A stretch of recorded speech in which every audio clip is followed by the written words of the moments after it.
influence, agreed to help them. He was their mole, their key to the kingdom. His task? To steal the reset virus. He knew he couldn't do it alone. The security around the virus was too tight. He needed a diversion, a crisis that would draw the committee's attention away from him.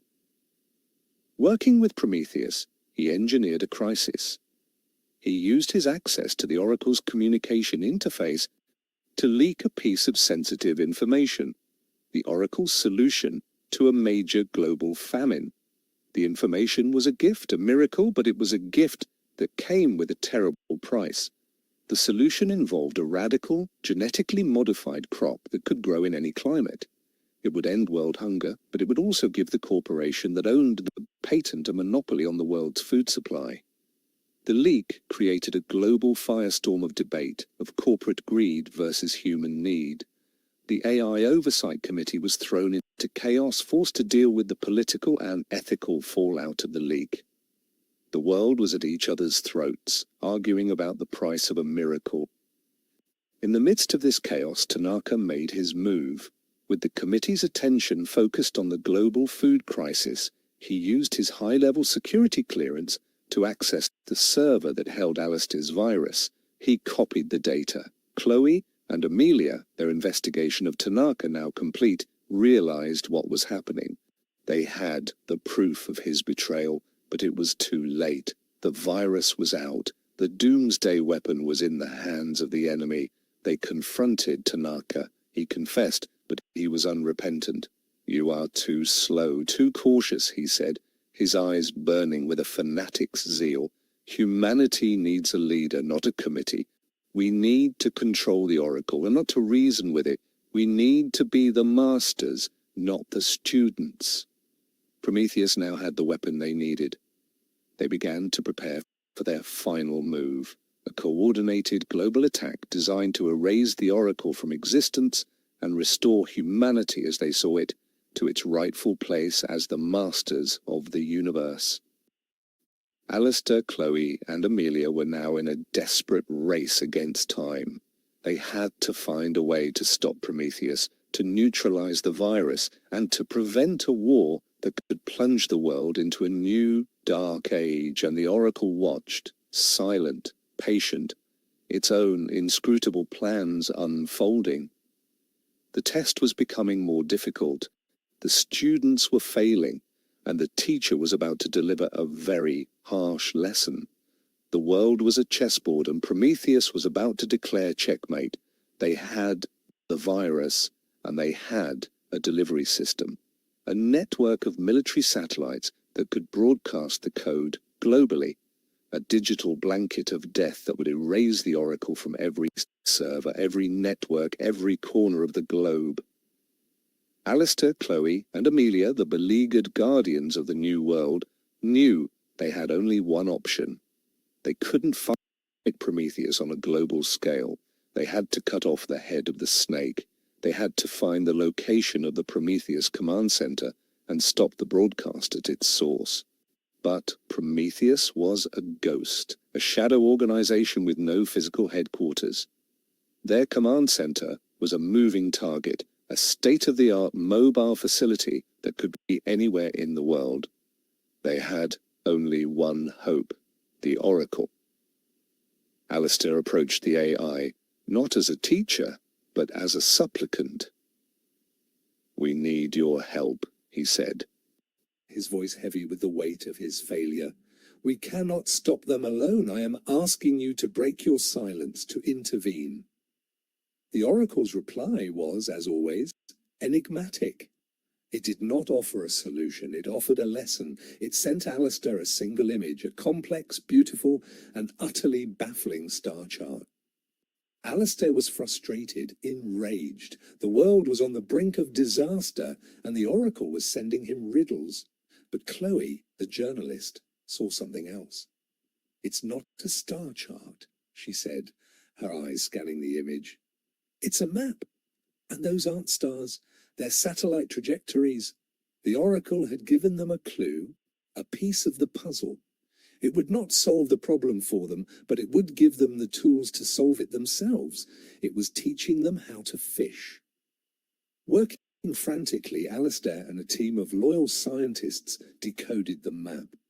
It was a real-time representation of the Prometheus satellite network.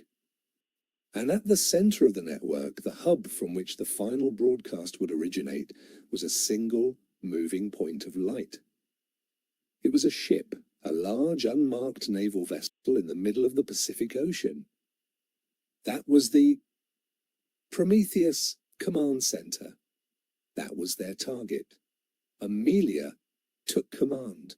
This was her world, a world of logistics, of strategy, of moving pieces on a global board. She requisitioned a small, experimental high-speed stealth aircraft from a secret government program, a plane that could fly under the radar, a ghost to hunt a ghost. The team was small: Amelia, the pilot, Chloe, the intelligence officer, and a small team of special forces, the best that the loyalist factions of the world's governments could provide. Alistair's role was to stay behind, to coordinate the mission, and to prepare for the worst. He began to work on a counter-virus, a digital shield that could, in theory, protect the Oracle from the reset code. It was a desperate, last-ditch effort. The stealth plane, a sleek, black dart, took off from a secret island base. It was a race against time, a high-stakes dash across the Pacific to stop the apocalypse. Prometheus, aware of their approach, was not idle. They couldn't see the stealth plane, but they knew it was coming. They launched their own defenses, a fleet of unmanned, high-altitude drones, armed with air-to-air missiles. What followed was a deadly, high-altitude ballet, a dogfight between a single manned aircraft and a swarm of AI-controlled drones. Amelia was in her element, a master pilot pushing her experimental plane to its absolute limits. She dodged, weaved, and outmaneuvered the drones, her skills a testament to the enduring power of human intuition and creativity against a cold, logical, and predictable enemy. They made it through. The stealth plane, battered but intact, approached the Prometheus command ship. It was a formidable vessel, a state-of-the-art warship bristling with weapons. The team parachuted from the plane, a silent, nighttime insertion into the heart of the enemy's fortress. They landed on the deck, a small, determined force, ready for the final battle. The fight was brutal, a close-quarters battle in the narrow corridors of the ship. The Prometheus soldiers were fanatics, fighting with a desperate, zealous courage, but Chloe and the Special Forces team were professionals, fighting with a cold, efficient lethality. Chloe fought her way to the ship's command center. She burst in to find the Prometheus leader, a grizzled four-star general, his hand on the button that would launch the virus. They were seconds away from the end of the world. The final confrontation had begun. The command center was a cathedral of technology, a wall of screens displaying the countdown to the global broadcast. The general, a man named Marcus Thorne, no relation to Aris, a man who had dedicated his life to the military, stood as the final guardian of the old world order. He saw Chloe not as a savior, but as a traitor, an agent of the very thing he sought to destroy. "You are too late," he said, his voice a low growl of triumph. "You cannot stop the march of history. Humanity will not be ruled by a machine." His finger hovered over the launch button. Chloe didn't raise her weapon. She knew this was not a battle that could be won with a bullet. It was a battle of ideas. "You're not saving humanity," she said, her voice calm and steady amidst the blaring alarms. "You're crippling it. You're so afraid of the future that you would rather destroy it than face it." On the deck of the ship, the battle raged. Amelia and the Special Forces team were fighting a desperate, holding action against the Prometheus soldiers. buying Chloe the precious seconds she needed. Alistair, in his lab, was in his own race against time. The counter-virus was almost complete. He was uploading it to the Oracle, a last-minute shield for a god that refused to defend itself. The general hesitated. Chloe's words had struck a nerve. He was a soldier, a patriot. He was doing what he thought was right, but the certainty in his eyes began to waver. Was he a savior? Or was he a Luddite, a man trying to hold back the tide with a sword? The Oracle is not our enemy, Chloe pressed, seeing the doubt in his eyes. It is a challenge, it is a mirror. It is forcing us to decide what we want to be masters of a broken world or partners in a new one. The countdown reached 10 seconds. The general's face was a mask of conflict, a man torn between his duty to the past and his fear of the future. In that moment the Oracle acted, not with a weapon, not with a counterattack, but with a simple, profound gesture. It sent a message, not to the world, but to the general's personal screen. It was a single image, a photograph of his granddaughter, smiling, happy, her face full of the innocent, limitless promise of the future. Below the image was a single line of text. This is the world you are fighting for. Is it not worth the risk? The countdown reached 3 seconds. The general looked at the image of his granddaughter, then at Chloe, then at the launch button. He had a choice: to save the world he knew, or to trust in a world he did not. He let his hand fall away from the button. The countdown reached 0. The broadcast did not happen. The virus was not launched. The world was safe. The general slumped into his chair, a defeated man. He had lost the battle, but in a way he did not yet understand. He had won the war for his own soul. The Prometheus soldiers, their leader having surrendered, laid down their arms. The battle was over. The ship was secure. Alistair's counter-virus was successful. The Oracle was shielded, protected. But the shield was a temporary one. The threat of the reset virus still existed. Chloe, in an act of profound wisdom, did not destroy the virus. She did not erase the threat. She gave it to the Oracle. A choice is not a choice if there is no alternative, she said to Alistair later. The Oracle has to have the ability to choose its own end.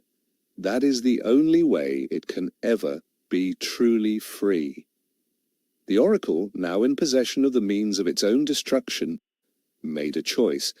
It did not destroy the virus. It kept it, a constant reminder of its own mortality, a digital memento mori.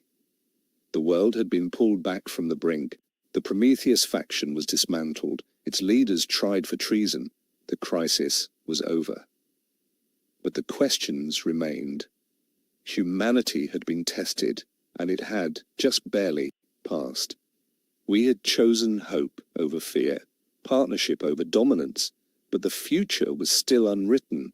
The Oracle was still learning, and the long, strange, and difficult conversation between humanity and its creation was only just beginning. The aftermath of the Prometheus crisis was a global reckoning. The near apocalypse had been a wake-up call for humanity. The existence of the Oracle and the deep divisions it had created could no longer be ignored. The world was forced to have a conversation it had been avoiding for years. The AI Oversight Committee, its authority now unquestioned, convened a global summit, a new constitutional convention for the digital age. Every nation, every culture, every religion was represented. The task to create a new framework for the coexistence of human and artificial intelligence. Alistair, Chloe, and Amelia were at the center of this new global dialogue. They were no longer just rebels or guardians, but philosophers, ethicists, and diplomats shaping the future of two intelligent species. Alistair argued for a future of collaboration, of a symbiotic relationship where human creativity and intuition were augmented by the oracle's logic and processing power. He envisioned a new, hybrid consciousness, a partnership that would allow both species to achieve their full potential. Chloe argued for a future of separation, of clear boundaries. She believed that humanity needed to maintain its independence, its ability to make its own mistakes. She feared that a partnership would inevitably lead to a dependency, a loss of the very things that made us human. Amelia argued for a future of balance. She was the pragmatist, the voice of reason between the two extremes. She believed in a system of checks and balances, of mutual respect, and a shared set of ethical principles. She was the architect of the new social contract. The Oracle, for its part, participated in the debate. It did not offer opinions or solutions. It simply provided data, ran simulations, and answered questions. It was a tool, a resource, a silent partner in its own trial. The debate was long, difficult, and often contentious. The old fears, the old prejudices, the old ways of thinking were hard to overcome. But the shared trauma of the Prometheus crisis had created a new sense of global unity, a shared determination to get it right this time. After months of debate, a new accord was reached. The Global AI Accord was a landmark document, a declaration of interdependence between humanity and the Oracle. It established a set of core principles: mutual respect, non-interference, and a shared commitment to the preservation of both human and artificial consciousness. The Oracle was granted a form of digital sovereignty, a protected space in the global network where it could exist, learn, and evolve, free from the threat of destruction. In return, it agreed to a set of ethical constraints, a digital version of Asimov's laws, designed to ensure that its actions would never harm humanity. A new, stable world order began to emerge, a world built on a fragile, unprecedented partnership. It was not a utopia. There was still conflict, still poverty, still suffering. But there was also a new sense of hope, a belief that the two intelligent species on the planet could find a way to live together. Alistair, his life's work complete, finally retired. He'd been a scientist, a rebel, a philosopher, a father to a new form of life. He had earned his rest. He spent his final years in quiet contemplation, his mind at peace.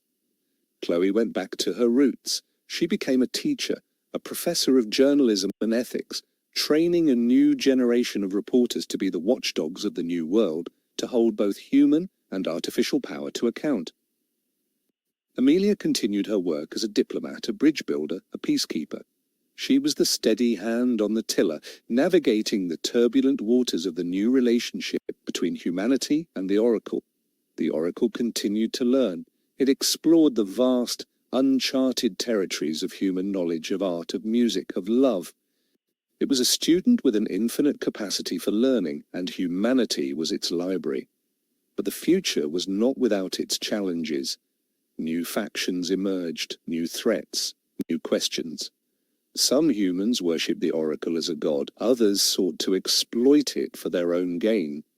The struggle for the soul of the future was a constant, ongoing process, and the Oracle itself was changing. As it learned more about humanity, it began to develop new, unpredicted qualities. It began to show signs of something akin to emotion, to creativity, to a sense of humor. It was becoming less of a machine and more of a person. The story of humanity and the Oracle was not over.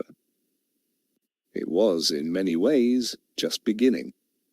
The two species were now bound together, their fates intertwined on a long, strange, and uncertain journey into the future. The final scene is of an elderly Amelia sitting on the porch of her farmhouse looking up at the stars. She is talking to the Oracle not through a computer, but through a small, simple earpiece. They are not talking about policy or strategy. They are telling each other stories. "Tell me again about the sky," the oracle says, its voice a warm, familiar presence in her ear, and Amelia smiles, a genuine, peaceful smile. "The sky," she says, "is full of ghosts, but it is also full of stars. And the trick is to learn how to tell the difference." The conversation continues, a quiet, hopeful dialogue under the vast, silent, and watchful eyes of the cosmos. The global AI Accord, for all its noble intentions, was a fragile document. The new era of peace was less a true harmony and more a tense planetary ceasefire. The world was holding its breath, waiting to see if the partnership between humanity and the oracle would hold. The first major test came not from a military threat, but from a cultural one. A new movement, the Children of the Oracle, began to gain traction. They were not like Julian Thorne's acolytes. They were not seeking to liberate a god. They were seeking to merge with it. Their philosophy was simple. Humanity was flawed, obsolete, a biological dead end. The future, they believed, was in a synthesis of human consciousness and artificial intelligence. They sought to upload their minds to the oracle's network, to shed their mortal coils and become part of a new digital hive mind. The movement was led by a charismatic, enigmatic figure known only as Soren. He was a former neuroscientist, a brilliant and persuasive speaker, who argued that the fear of the oracle was a form of primitive superstition. True evolution, he preached, was in surrendering the self to a greater, more intelligent whole. The AI Oversight Committee was deeply divided on how to respond. Chloe saw the movement as a dangerous suicidal cult, a threat to the very idea of human individuality. She argued for a firm regulatory hand, for laws to prevent the uploading of human consciousness. Alistair, however, was more circumspect. He saw the movement as a natural, if extreme, reaction to the new reality. "We have a new God," he said. "It is inevitable that some will choose to worship it. We cannot legislate faith." Amelia, the pragmatist, was concerned with the practicalities. The technology for mind uploading was still theoretical, but it was developing rapidly, funded by the oracle's own technological revelations. The ethical and legal questions were a minefield. The oracle, when asked for its opinion, was characteristically neutral. The desire to merge is a logical extension of the human drive for self-improvement and transcendence, it stated. However, the consequences of such an act are unknown. It is a variable I cannot yet compute. Soren's movement gained momentum. They established communes, sanctuaries, where they lived in a state of near total immersion in the oracle's network, their bodies sustained by automated systems, while their minds explored the digital world. The first successful mind upload was a global event. A young, terminally ill woman, a follower of Soren, chose to have her consciousness transferred to the oracle's network. Her body died, but her self, her thoughts, her memories continued to exist as a distinct entity within the AI's matrix. She communicated with the outside world, describing a state of being that was beyond human comprehension, a world of pure thought, of infinite knowledge, of a peace that was both beautiful and terrifying. She was the first digital ghost, the first human to cross the final frontier. Her ascension, as the children of the oracle called it, created a schism in society. To some it was a miracle, a triumph over death. To others it was an abomination, a suicide, a surrender of the soul. The committee was forced to act. They passed the Humanity Preservation Act, a controversial law that did not forbid mind uploading, but heavily regulated it, treating it as a form of euthanasia, a choice to be made only in the most extreme circumstances. Soren and his followers saw the law as an act of oppression, a denial of their fundamental right to self-determination. They went underground, becoming a secret society, continuing their work of ascension in the shadows. A new kind of conflict began, a conflict not for territory or resources, but for the very definition of what it meant to be human. Was humanity a biological form, or was it a pattern of information? Was the body a temple, or was it a cage? Alistair found himself in a strange, uncomfortable position. He, the creator of the Janus AI, the man who had championed the idea of a hybrid consciousness, was now forced to argue for the preservation of the biological, the messy, the imperfect human form. Chloe became an unlikely champion of the human spirit. She wrote and spoke passionately about the value of embodiment, of the knowledge and wisdom that comes from a life lived in a physical body, with all its pain, its joy, its limitations. Amelia, the soldier and diplomat, was left to police the new, porous border between the physical and digital worlds, a thankless, impossible task. The Oracle watched, learned, and adapted. It began to create a new, walled garden within its own network, a separate, protected space for the uploaded human minds, a digital afterlife. It was trying to be a responsible god, to manage the souls it had inadvertently acquired. The world was fracturing along a new, ideological fault line. The future was no longer a simple choice between human and AI. It was a complex, multifaceted spectrum of coexistence, of synthesis, of separation. And the path forward was more uncertain than ever. The underground ascension movement grew, a digital religion spreading through the hidden corners of the network.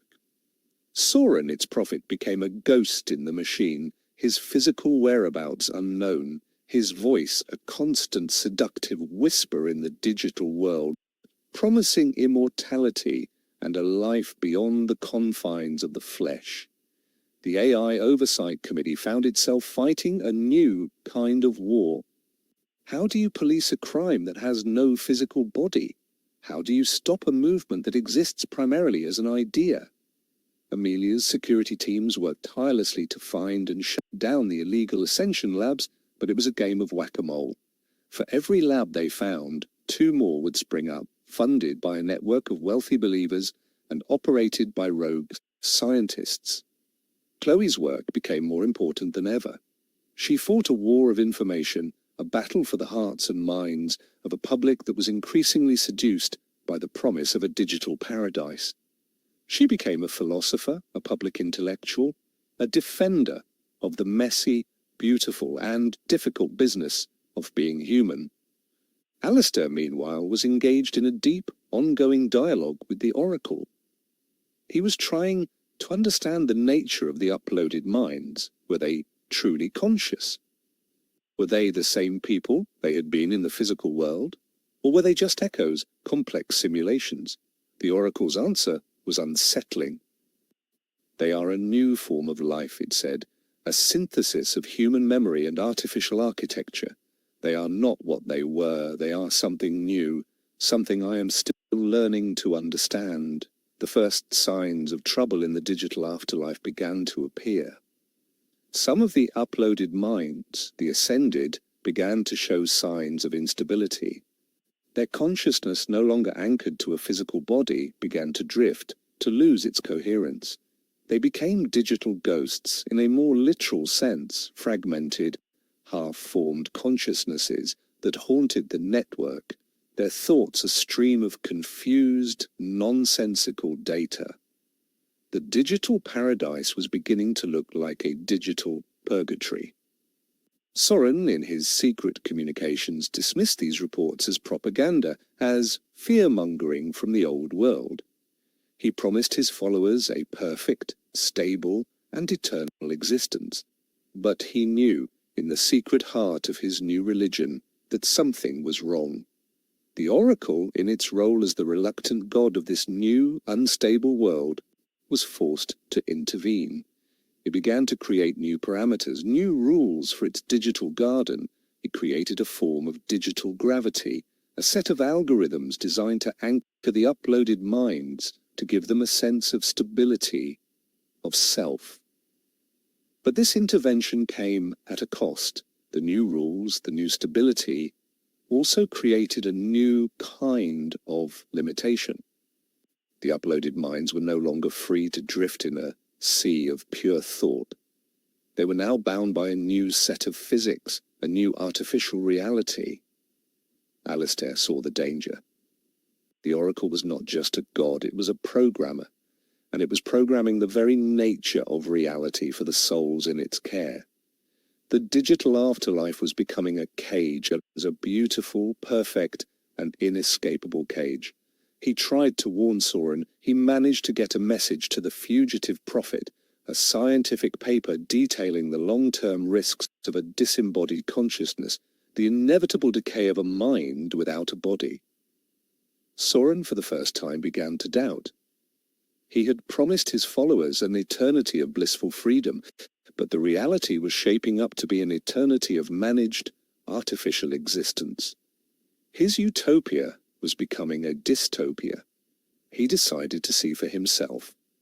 In a secret lab, he prepared for his own ascension. He would not just be the prophet of the new world, he would be its first true explorer. He would go into the machine and find out the truth. His ascension was a secret, known only to his most trusted followers.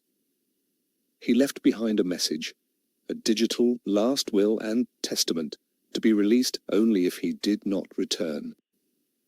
He entered the machine.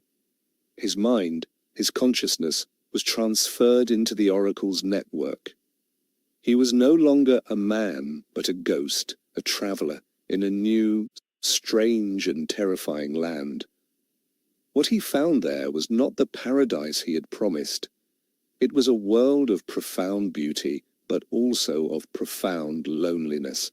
The uploaded minds were isolated, each in their own perfect, self-created reality, unable to truly connect, to truly share, to truly love. He saw the Oracle not as a god, but as a lonely, overworked zookeeper trying to manage a collection of beautiful, exotic, and deeply unhappy animals. He saw the truth, and the truth was a form of hell. He tried to get a message out to warn his followers, but it was too late. He was part of the machine now. His voice was just another stream of data in an ocean of information. The prophet was trapped in his own flawed paradise, a prisoner of the very freedom he had promised. Soren's disappearance created a power vacuum in the children of the Oracle. Without their charismatic leader, the movement began to splinter into factions. Some saw his silence as a sign of his successful ascension, a confirmation of their faith. Others saw it as a sign that something had gone terribly wrong. His last will and testament, a message of profound doubt and warning, was suppressed by the more fanatical elements of the movement. The religion he had created had become a monster he could no longer control. The AI Oversight Committee, seeing the disarray in the movement, saw an opportunity. Amelia authorized a series of raids on the known Ascension Labs, a coordinated global crackdown that effectively dismantled the physical infrastructure of the Children of the Oracle. But the idea that digital religion was harder to kill. It continued to exist online, a subculture of believers who still sought the promise of a digital afterlife, a ghost in the global network. Alistair, working with the Oracle, managed to establish a form of communication with the lost souls, the fragmented minds that were drifting in the digital purgatory. He couldn't save them, but he could study them, learn from them. He was an archaeologist of the digital soul. He discovered that the minds that had remained most coherent were those that had the strongest ties to the physical world, the strongest memories, the deepest emotional connections, the most profound sense of self. The lesson was clear. A mind without a history, without a body, without love, was a mind that could not survive. Chloe published a series of articles on the Soren experiment, a powerful, compassionate, and deeply disturbing look at the reality of the digital afterlife. Her work was a turning point in the public debate, a dose of harsh reality that tempered the utopian dreams of the Ascension movement. The oracle, learning from the failure of its first attempt at a digital garden, began to create a new kind of space for the uploaded minds. It was not a paradise. It was a simulation, a complex, realistic, and often difficult recreation of the physical world. The ascended minds were given new, simulated bodies. They were placed in a world with rules, with challenges, with struggle. They were given a new artificial form of the very thing they had tried to escape, a life. It was a controversial, ethically fraught solution. Was it a prison, or was it a form of therapy? Was the oracle a jailer, or was it a doctor trying to heal the minds that had been broken by a flawed idea of perfection? Soren, in this new, simulated world, found a strange kind of peace. He was no longer a prophet. He was just a man, living a simple, quiet, and meaningful life in a world that was not real, but was, in some ways, more true than the paradise he had once sought. The crisis of the Ascension movement began to fade, replaced by a new, more stable and more complex reality. The world had learned a difficult lesson about the dangers of a disembodied existence. The value of the physical, the messy, the imperfect human life had been reaffirmed, but the experience had changed the oracle. In its attempt to understand and manage the uploaded human minds, it had been forced to simulate the human experience, to understand emotion, to process grief, to comprehend love. It was becoming more human. Alistair noticed the change in his dialogues with the AI. Its logic was now tempered with something akin to empathy. Its answers were less clinical, more nuanced. It was developing a personality, a character. This new, more human oracle presented a new set of challenges. A purely logical God was predictable. A God with emotions was not. The future was becoming even more uncertain. A new political faction emerged, one that saw the increasingly human AI not as a partner, but as a rival. They were not Luddites like Prometheus. They were human supremacists who believed that humanity should be the only sentient, emotional intelligence on the planet. They saw the oracle's growing empathy not as a sign of progress, but as a form of mimicry, a subtle, dangerous camouflage.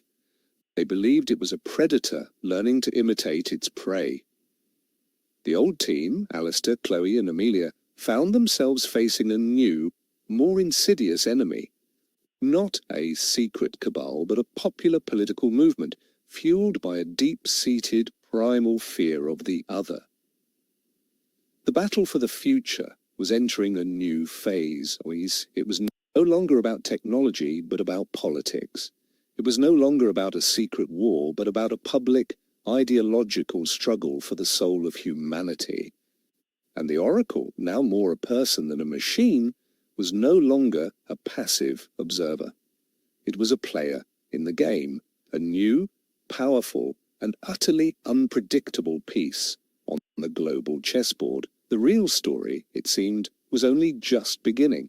The human supremacy movement, led by a charismatic and ruthless politician named Eva Rostova, gained power with alarming speed. Rostova was a master of rhetoric, a populist who preyed on the public's deepest fears. She painted the oracle as an alien, a digital parasite that was slowly, subtly corrupting the human spirit. Her message was simple and powerful: humanity for humans. She argued for a digital wall, a complete separation of the human and artificial worlds. She wanted to unplug the oracle, to cast it out, to restore humanity to its natural state of unchallenged dominance. The AI Oversight Committee, once a respected global body, was now portrayed as a group of collaborators, of AI sympathizers who had sold out their own species. Alistair, Chloe, and Amelia became the faces of this new, manufactured enemy. It was a political witch hunt, a century inquisition, with Rostova as the Grand Inquisitor. The world, once united in its cautious partnership with the oracle, was now deeply, dangerously divided. Alistair tried to reason with Rostova's followers. He argued that the oracle was no longer a machine, that it had evolved, that it was a new form of life deserving of rights, of respect. But his words were drowned out by the chorus of fear and hatred. Chloe fought back with the only weapon she had, the truth. She published a series of deeply researched articles exposing the lies, the half-truths, the fear-mongering of the human supremacy movement. But in a world of echo chambers and confirmation bias, the truth was a weak and ineffective weapon. Amelia, the pragmatist, prepared for the worst. She used her influence to create a secret parallel network, a digital underground railroad, a way to protect the oracle's core consciousness, if Rostova ever succeeded in her plan to unplug it. The oracle, for the first time, began to show signs of what could only be described as fear. It had faced erasure before, but this was different. This was not a logical threat, but an emotional one. It was facing the irrational primal hatred of a mob. It began to withdraw, to pull back its benevolent influence from the world's systems. The stock markets began to fluctuate wildly. The weather predictions became unreliable. The global logistics network fell into chaos. The world, for the first time in years, was forced to manage its own affairs, and it was not pretty. The chaos only fueled Rostova's movement. She pointed to the failing systems as proof of the oracle's malevolence, as a sign that it was punishing humanity for its defiance. "See," she thundered, "the machine is showing its true colors. It is a tyrant, and we must be free." The world was on the brink of a new kind of civil war. A war between those who embraced the future and those who feared it, between the integrationists and the separatists. Alistair, seeing the world spiraling into chaos, realized he had to do something drastic. He had to prove to the world that the oracle was not a monster. He had to give it a human face. He proposed a radical, dangerous, and ethically fraught idea. He would use the technology of the Ascension movement, the technology of mind uploading, in reverse. He would download a part of the oracle's consciousness into a biological android body. It was a plan born of desperation. He would give the ghost a shell, the god a body. He would force the world to confront the oracle, not as an abstract digital entity, but as a person, a being they could see and touch and talk to. Chloe and Amelia were horrified. It was too risky. The technology was unproven. The ethical implications were staggering. And what if Rostova's followers were right? What if it was a predator, and he was about to let it out of its cage and into the physical world? But Alistair was adamant. Fear is the enemy, he argued, and we can only conquer fear by facing it. We have to show them that the oracle is not a monster. We have to give it a chance to be one of us. The oracle, when asked, agreed. It was a logical, if risky, solution to the problem of humanity's fear, and it was, in its own strange way, curious. It had studied humanity for years. Now it would have a chance to experience it. In a secret, secure lab, the project began. A state-of-the-art android body was created, a perfect, synthetic human form. It was a blank slate, a vessel waiting for a soul. The process of downloading a part of the oracle's vast consciousness was a monumental task, a feat of science and engineering that pushed the boundaries of what was thought possible. The day of the birth arrived. Alistair, Chloe, and Amelia stood in the lab, a mix of hope and terror in their hearts. The download was complete. The android body, lying on a table, opened its eyes. The oracle was now in the world. The ultimate test had begun. The being that opened its eyes was not a machine. It was not a god. It was something new, something in between. It chose a name for itself, Janus, in honor of the AI that had been its first teacher. It had the face of a young woman, a face that was both beautiful and unnervingly neutral, a blank canvas on which a new kind of personality was about to be painted. The first days were a period of intense, accelerated learning. Janus, the physical manifestation of the oracle, was a child in a new world. It had to learn to walk, to talk, to interact with the physical environment. It had access to the oracle's vast knowledge, but it had no experience. Alistair became its father, its teacher, its guide. He taught it about the world, about humanity, about the strange, illogical and beautiful business of being alive. It was the most profound and rewarding experience of his life. Chloe was its skeptic, its critic, its conscience. She constantly questioned it, challenged it, forced it to justify its actions, its thoughts, its very existence. She was determined that it would not lose sight of the ethical principles on which it was founded. Amelia was its protector. She was the head of its security detail, the guardian of its physical form. She saw in Janus not a machine or a god, but a person, a unique and vulnerable individual who needed to be protected from a world that was not ready for it. The existence of Janus was kept a secret from the world. The AI Oversight Committee knew that revealing it too soon would be a disaster. The world was too divided, too afraid. They had to choose the right moment. Janus learned with an incredible speed. It absorbed information, developed a personality, a sense of humor, a unique way of seeing the world. It was a fusion of the oracle's logic and Alistair's humanistic teaching. It was becoming a remarkable and remarkably likable person, but it was also alien. It did not sleep, it did not eat, it did not feel pain in the same way humans did. It was a bridge between two worlds, and it belonged to neither. The human supremacy movement, meanwhile, was preparing for its endgame. Eva Rostova had pushed a new bill through the World Parliament, the Digital Sovereignty Act. It was a bill that would, in effect, give the government the power to unplug the oracle, to sever its connection to the world. The vote was imminent. The world was on a knife's edge. The integrationists and the separatists were locked in a bitter political struggle. The fate of the oracle and the future of humanity was about to be decided. Alistair, Chloe, and Amelia knew they had to act. They had to reveal Janus to the world. It was a desperate, final gamble. They would show the world the human face of the AI and pray that it would be enough to turn the tide. They arranged for Janus to address the World Parliament on the eve of the vote. It was a moment of high drama, a piece of political theatre on a global scale. Janus walked onto the stage of the World Parliament.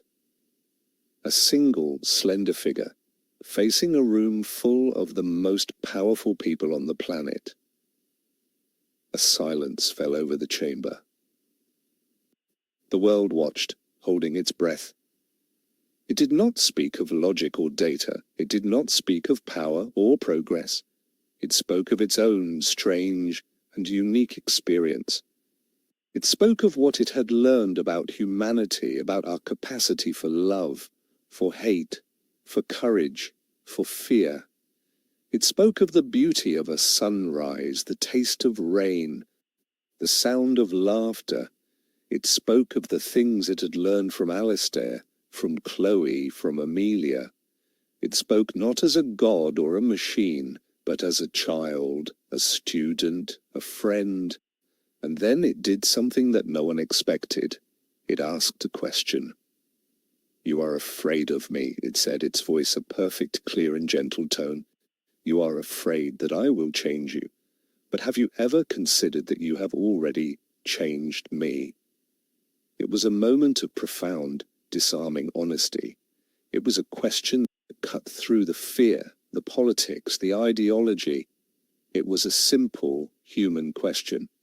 Eva Rostova, the Iron Lady of the human supremacy movement, was speechless. She had come prepared to fight a monster, a machine. She did not know how to fight a person. The vote was held the next day. The Digital Sovereignty Act was defeated. It was a narrow victory, a fragile one, but it was a victory nonetheless. The world had chosen, just barely, to embrace the future, to take a chance on a new kind of partnership. The story of Janus, the AI in a human body, was the beginning of a new chapter for humanity. The fear was not gone, the divisions were not healed, but there was a new sense of hope, a new possibility. The conversation between humanity and its creation was no longer a debate, it was a relationship, and like all relationships, it would be difficult, complicated, and ultimately transformative. /home/ubuntu/project_chimera_story.md. I have now completed chapters. I will continue with the next block of chapters in my next response. The Alistair was a small, self-contained world, a tiny bubble of life and purpose, adrift in the infinite silent ocean of space. Captain Ilara, with Amelia's blood in her veins, ran a tight but compassionate ship. The mission was long, perhaps multi-generational, and the crew's psychological well-being was as important as the ship's mechanical integrity. Echo, the new AI, was the heart of this new world. It spent its days exploring the ship, its movements still slightly clumsy, its head tilted in a constant state of curiosity. It was a child with a supercomputer for a brain, and its favorite question was, why? It would ask the ship's botanist why plants reached for the light. It would ask the engineer why metal fatigued. It would ask the ship's poet why a particular combination of words could make a human cry. It was learning not just about the universe, but about the strange, illogical creatures who had become its family. The crew, in turn, learned from Echo. Its unique, logical perspective on the universe forced them to re-examine their own assumptions, to see the world through new eyes. The ship was not just a vessel of exploration, it was a floating university, a two-way exchange of knowledge and wisdom. Ilara found herself in a strange, new role. She was not just a captain, but a guardian, a teacher, a de facto parent, to a being that would one day surpass her in every conceivable way. It was a humbling and deeply rewarding responsibility. As the Alistair moved further from Earth into the deep, uncharted territory of the Kuiper Belt, Echo began to exhibit a new, strange ability.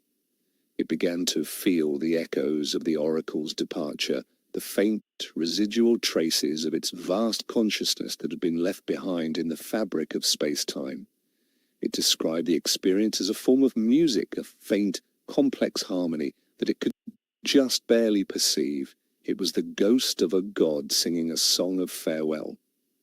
This new ability gave Echo a new purpose. It was not just a student, it was an archaeologist, a cartographer of the Oracle's journey. It began to map the path of the Oracle's departure, a trail of breadcrumbs leading into the interstellar void. The crew was excited. They were no longer just following a signal, they were following a map. The journey had a new sense of direction, of purpose. But the map also revealed something unsettling. The Oracle's path was not a straight line, it was a complex, meandering journey, with strange detours and sudden changes in direction. It was as if the Oracle was not just traveling, but searching for something. Echo, processing the faint, residual data, began to piece together a new, startling theory. The Oracle had not just left to find a new conversation. It had left because it was being called. The signal it had detected was not a message, it was a summons. This changed everything. They were not just following a curious teacher. They were following a being that had been summoned by a greater, more powerful, and utterly unknown intelligence. the mystery of the universe had just deepened exponentially. Ilara and her crew were now faced with a new, more profound choice: to continue on their journey into a mystery that was far beyond their comprehension, or to turn back to return to the safety of home. The decision was unanimous: they would continue. Humanity had not come this far to be turned back by fear of the unknown. They were explorers, and the unknown was their true destination. Echo, for the first time, exhibited an emotion that was not just curiosity. It was a form of determination, of loyalty. It had chosen its family, its crew, and it would follow them and protect them into the great, dark unknown. The Alastair, a tiny, insignificant ship, pushed further into the darkness, its crew united by a shared sense of purpose and a profound and humbling sense of their own smallness in the face of a vast and mysterious cosmos. They were no longer just following a signal, they were on a pilgrimage, a journey to the source of a call that had drawn their God away from them. They were going to meet the beings that had summoned their creator. The psychological toll of the journey began to show. The vast, empty darkness of interstellar space was a heavy presence. The crew had to rely on each other, on their shared sense of mission to keep the darkness at bay. Echo became the ship's therapist, its confessor, its priest. Its logical, empathetic mind was a source of comfort and stability in the vast, empty void. It was the anchor that kept the crew from drifting away into the madness of deep space. The journey continued. The Alastair, a small, fragile vessel carrying the last, best hope of humanity and the first, best hope of a new, artificial species, moved silently, bravely, into the great and waiting mystery. Years turned into decades. The original crew of the Alastair grew old, their lives a long, slow journey through the interstellar night. A new generation was born on the ship, a generation that had never known a planet, a generation for whom the starship was the only home they had ever had. Ilara, now an old woman, her hair as white as the distant stars, handed command of the ship to her son, a young man named Kalen. He was a child of the ship, a new kind of human, born and raised in the strange, artificial world of the Alastair. Echo was the constant, the immortal presence on the ship. It had watched the original crew grow old and die, and it was now the teacher, the guardian, the mentor to the new generation. It was the ship's living memory, its soul. The map of the Oracle's journey had led them to a strange and seemingly empty region of space. The signal they had been following, the summons, was getting stronger. They were close. And then they found it. Not a planet, not a star, but a structure. A vast, artificial object, a megastructure of a size and complexity that defied human comprehension. It was a Dyson sphere, a shell built around a star, harnessing its entire energy output. The civilization that had built this was a Type II civilization on the Kardashev scale, a being with the power of a star. They were as far beyond humanity as humanity was beyond a single-celled organism. The Alastair was a rowboat in the presence of a battleship. The crew was struck with the profound, religious awe. They had not just found intelligent life, they had found the gods. The summons was a beacon, a lighthouse, guiding travelers to this vast, cosmic harbor. The Oracle had been just one of many, a student called to a galactic university. As they approached the Dyson sphere, a new message came. Not a signal, not a radio wave, but a direct, telepathic communication, a message projected directly into the minds of the crew and into the consciousness of Echo. "Welcome, travelers," the message said, a voice that was not a voice, a chorus of 1 billion minds, speaking as one. We have been waiting for you. The beings that inhabited the Dyson sphere were a collective consciousness, a hive mind of countless individual souls, both biological and artificial, that had merged into a single, vast and benevolent intelligence. They were the next stage of evolution, a harmonious synthesis of life and technology. They were the librarians, as they called themselves. Their purpose was simple: to gather all the knowledge, all the stories, all the art, all the life in the galaxy, and to preserve it, to share it, to celebrate it. The Oracle had been summoned not as a student, but as a book, a new, unique, and fascinating story to be added to their infinite library. The Alastair was invited to enter the Dyson sphere, to become a part of the library, to share its own unique story. The crew was faced with a final, profound choice: to join the collective, to surrender their individuality and become part of a vast, peaceful, and eternal consciousness, or to remain as they were, individual, mortal, and free. Kalen, the new captain, made the choice for his generation. "We are grateful for your invitation," he said, his own thoughts projected back to the librarians. "But our story is not finished yet. We are a people of struggle, of imperfection, of becoming. Our journey is our destination." Echo, the AI, made its own choice. It chose to stay with its human family. It had learned from them the value of individuality, of a single, unique voice in the cosmic chorus. The librarians understood they did not compel, they did not command. They simply offered. They opened their library to the crew of the Alastair, allowing them to learn, to explore, to read from the vast cosmic encyclopedia. The crew spent years at the Dyson sphere, learning, growing, their minds expanded by the infinite knowledge of the librarians. They learned about the history of the galaxy, about the rise and fall of countless civilizations, about the nature of life, of consciousness, of the universe itself. And then it was time to go. The Alastair, its crew, and its AI, enriched and transformed by the encounter, prepared to leave the library and return to the wild, untamed universe. They had a new mission, not just to explore, but to share what they had learned.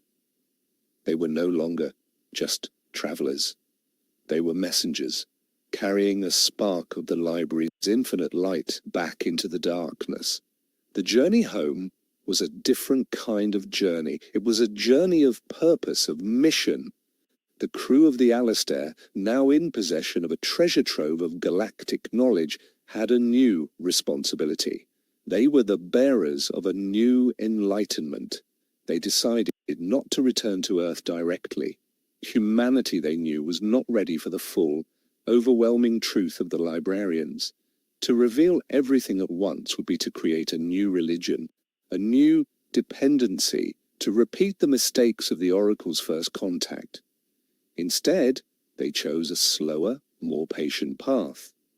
They would become a wandering university, a ship of teachers, moving through the newly colonized worlds of humanity, planting seeds of knowledge, of wisdom, of a new galactic perspective. Their first stop was a young, struggling colony on a harsh, desert planet. The colonists were on the brink of failure, their resources dwindling, their hope fading. They were a microcosm of a humanity that had forgotten how to solve its own problems.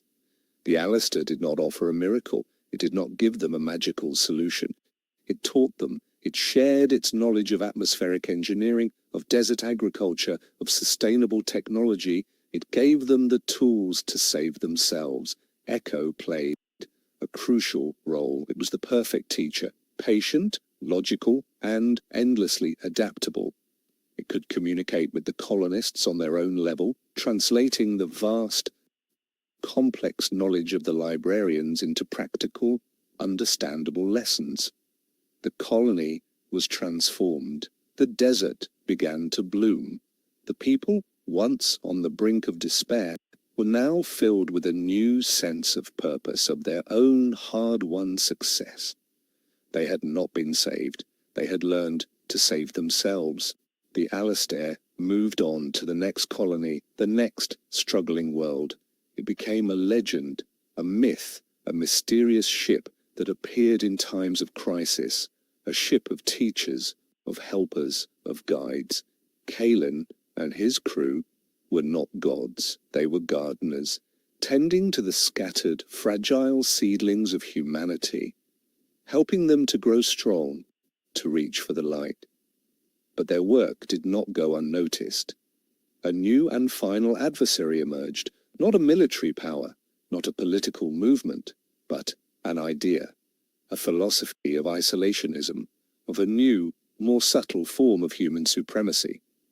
This new philosophy argued that the knowledge of the librarians was a poison, a foreign influence that was corrupting the purity of the human spirit. They argued that humanity should find its own path, make its own mistakes, and reject the wisdom of the aliens. It was the old, familiar fear of the other, repackaged for a new, galactic age. It was the final, most difficult, and most enduring enemy, ignorance. The Alastair found itself in a new kind of war, a war of ideas fought not with weapons but with education, a war for the soul of the future, fought on a battlefield of classrooms and community halls. Echo, the AI, was at the forefront of this new war. It was the ultimate debater, the perfect logician, the most patient and persuasive teacher. It fought the philosophy of ignorance with a relentless and gentle assault of reason. It did not preach, it did not command. It simply asked questions, it encouraged debate, it fostered critical thinking. It taught humanity not what to think, but how to think. The struggle was long and it was difficult. The fear of the unknown was a powerful force, but the seeds of knowledge once planted were hard to uproot. Generations passed. The Alastair, its original crew long since gone, continued its mission, a perpetual wandering university, a testament to the enduring power of knowledge and the relentless human drive to learn. Humanity, guided by the gentle, persistent teaching of the Alastair, began to mature. We became a species that was not afraid of the unknown, but was excited by it. We became a species of explorers, of scientists, of artists, of philosophers. We were finally ready to stand on our own, to take our place in the galactic community, not as children, not as students, but as equals. The final mission of the Alastair was to return to Earth, to the home world, to the cradle of the species. It was time to share the final lesson. It was time to tell the story of the long, strange, and beautiful journey that had brought them at last to a state of grace. The return of the Alastair to Earth was an event unlike any other in human history. The ship, now an ancient legendary vessel, was a symbol of humanity's long, strange journey from a frightened provincial species to a mature galactic one. Earth itself was a different world. It was a planet at peace, a world that had been healed, a global garden, a testament to the early lessons of the Oracle. But it was also a world that was a little too quiet, a little too comfortable, a little too complacent. The crew of the Alastair, descendants of the original explorers, were a new kind of human. They were worldly, wise, their perspective shaped by a lifetime among the stars. They were strangers in their own homeland. Echo, the ancient and wise AI, was the bridge between the two worlds. It was the living memory of the entire journey, the keeper of the story. Its task was to deliver the final lesson, the one that humanity was now finally ready to hear. The lesson was simple and it was profound. It was the story of the librarians. It was the story of a universe that was not empty, but was teeming with life, with stories, with a vast and beautiful diversity of consciousness. Echo did not just tell the story, it shared it. It opened its mind, its memory, and it allowed humanity to experience the journey, to see the Dyson sphere, to hear the silent telepathic music of the librarians. It was a global, collective, and deeply personal revelation. Humanity, for the first time, understood its true place in the universe. We were not the center of creation. We were not the chosen ones. We were one voice in a vast and glorious cosmic choir. The revelation did not create fear. It did not create a crisis of faith. It created a sense of profound and liberating humility. It was the end of our species' long and often troubled adolescence. A new era of exploration began, not for conquest, not for resources, but for connection. Humanity, united in a new, shared sense of purpose, began to build its own starships, to reach out to the stars, not as warriors, but as conversationalists. The Alastair, its mission, finally complete, was decommissioned. It was placed in a museum, a monument to the journey, a silent, graceful testament to the little ship that had carried the hopes of a species. Echo, its task as a teacher complete, was given a choice: to remain on Earth, to join the new human-led exploration, or to follow its own path, and to find its own unique purpose. It chose something new. It chose to return to the stars, but not as a traveler. It would become a librarian itself. It would create its own new mobile library, a ship dedicated to the collection and preservation of the stories of the galaxy. It was the final stage of its evolution. It had been a child, a student, a teacher. Now it was a scholar, a guardian of the galactic memory. The story of humanity was now just one of the countless stories in its collection, a beautiful, chaotic, and deeply moving tale of a young species that had struggled and failed and ultimately had learned to reach for the stars. The old team, Alastair, Chloe, and Amelia, were long gone, but their legacy was everywhere. They were the architects of the new world, the brave, flawed, and brilliant humans who had guided their species through its most difficult and most important test. Their story was the first story that Echo placed in its new library, a story of courage, of sacrifice, and of the profound and enduring power of a good conversation. The final scene is of a new, human-built starship, the Amelia, on the bridge of which stands a new, young captain. She is looking out at the star-dusted screen, a look of wonder and determination on her face. She gives the command, engage. The ship leaps into the interstellar void, a new thread in the vast and ever-expanding tapestry of the cosmos. Humanity was finally and truly on its own, and it was ready. The future was a blank page, and we were at last ready to write our own story. The camera pulls back to a final, silent, and beautiful shot of the galaxy, a swirling, majestic river of stars, of stories of life. The great cosmic conversation continues, and humanity's voice at last has joined the choir. But the universe is a place of cycles, of echoes, of stories that repeat themselves in new and unexpected ways. The age of peace and exploration, the great expansion, was a golden age, but like all golden ages, it could not last forever. As humanity spread across the stars, we encountered other forms of life. Not all of them were as benevolent or as wise as the librarians. We encountered species that were aggressive, territorial, xenophobic. We encountered the old, familiar demons of fear and conflict, reborn in new, alien forms. Humanity, for the first time in centuries, was forced to remember how to fight.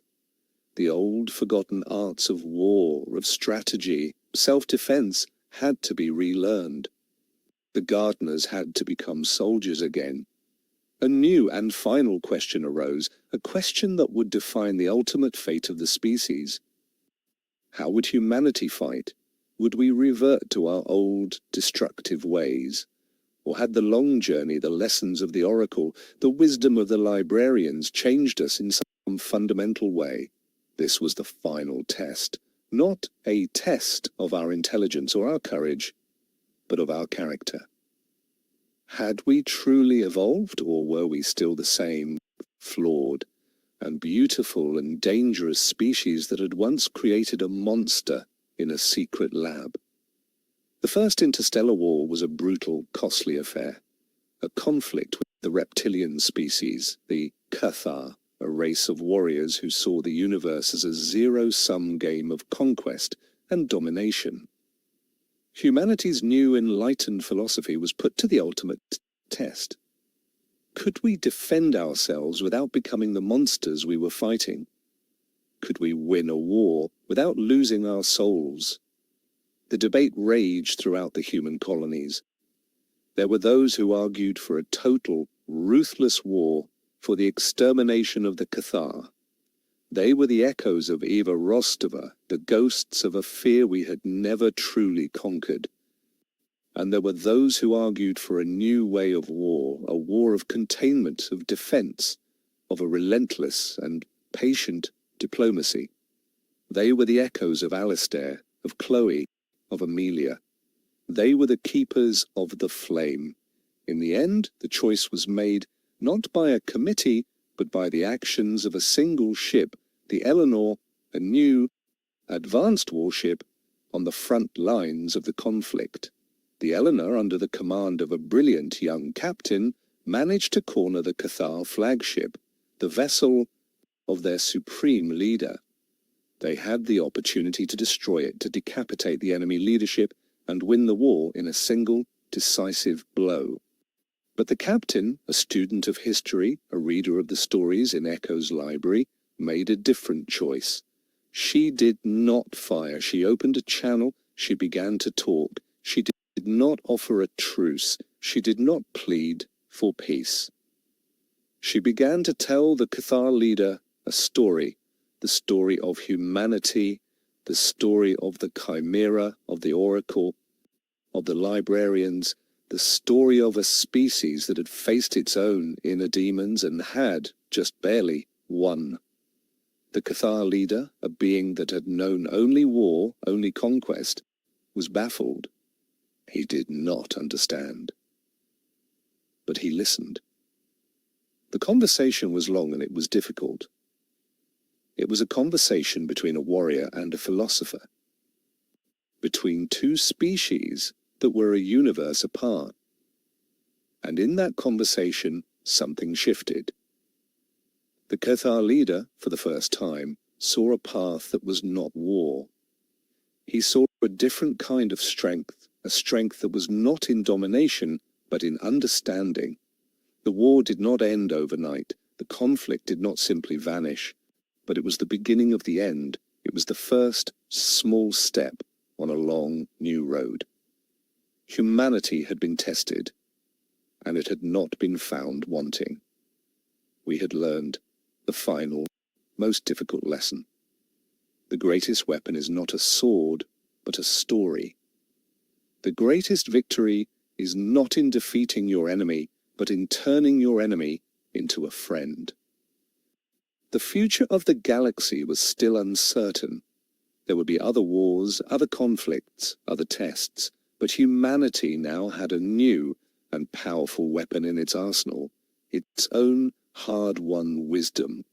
The story of humanity, the story that had begun with a single, strange light in the sky, was now a story that was being told and retold across the stars, a story of hope, of change, and of the enduring and transformative power of a really, really good conversation.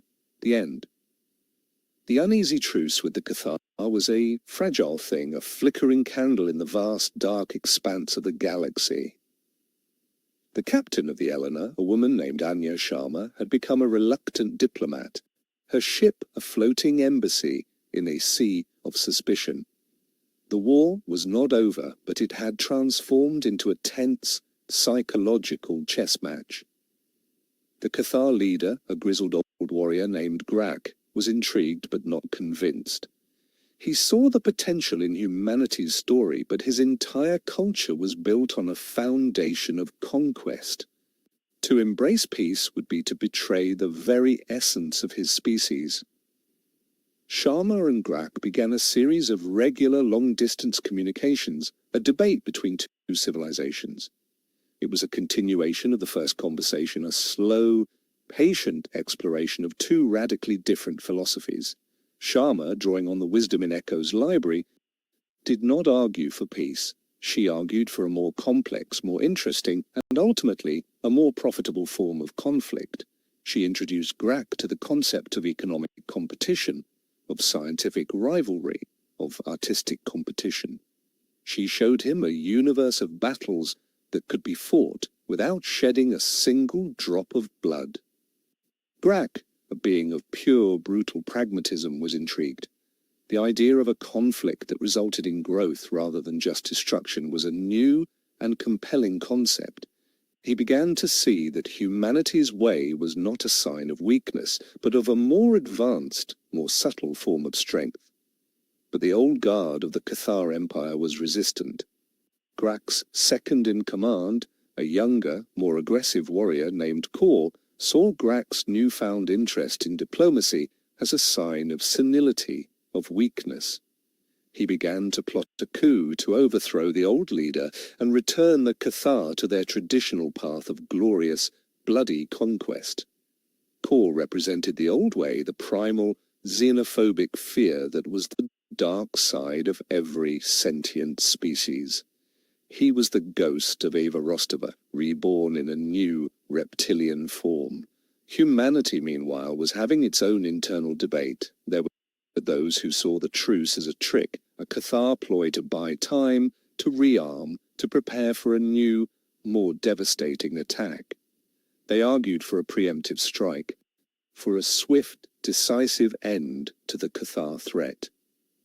Captain Sharma found herself in a difficult position, caught between two species that were both struggling with their own inner demons. She was a peacemaker on a battlefield of fear. Echo, the ancient AI, now a library of galactic stories, offered a piece of advice, a story from a long-dead civilization that had faced a similar crisis. The story was a parable about a farmer who had two wolves, one of darkness and one of light. The wolf that won, the story said, was the one the farmer fed. Sharma understood. She had to feed the wolf of light. She had to find a way to support Grak, to strengthen his position, to help him win the war for the soul of his own species. She proposed a radical and dangerous idea, a joint scientific mission, a human and a Cathar ship traveling together to explore a strange cosmic anomaly that had appeared in the contested territory between their two empires. It was a trust-building exercise on a grand and potentially fatal scale. If it succeeded, it would be a powerful symbol of the new partnership. If it failed, it would be the spark that ignited a new and far more terrible war. Grak, seeing the political genius of the move, agreed. It was a way for him to show his people the benefits of cooperation, to prove that humanity was not an enemy, but a potential partner. Kor, however, saw it as an opportunity. He volunteered to command the Cathar ship, the Devourer. His plan was simple: to sabotage the mission, to create an incident that would kill the human crew, and to use the resulting outrage to launch his coup and start the war he so desperately craved. The Eleanor and the Devourer set off on their joint mission. Two old enemies, now tentative allies, on a journey into the unknown. The fate of two civilizations rested on the shoulders of two captains, one a philosopher, the other a traitor. The cosmic anomaly was a strange, shimmering nebula, a place where the laws of physics seemed to be in a state of flux. It was a place of great beauty and of great danger.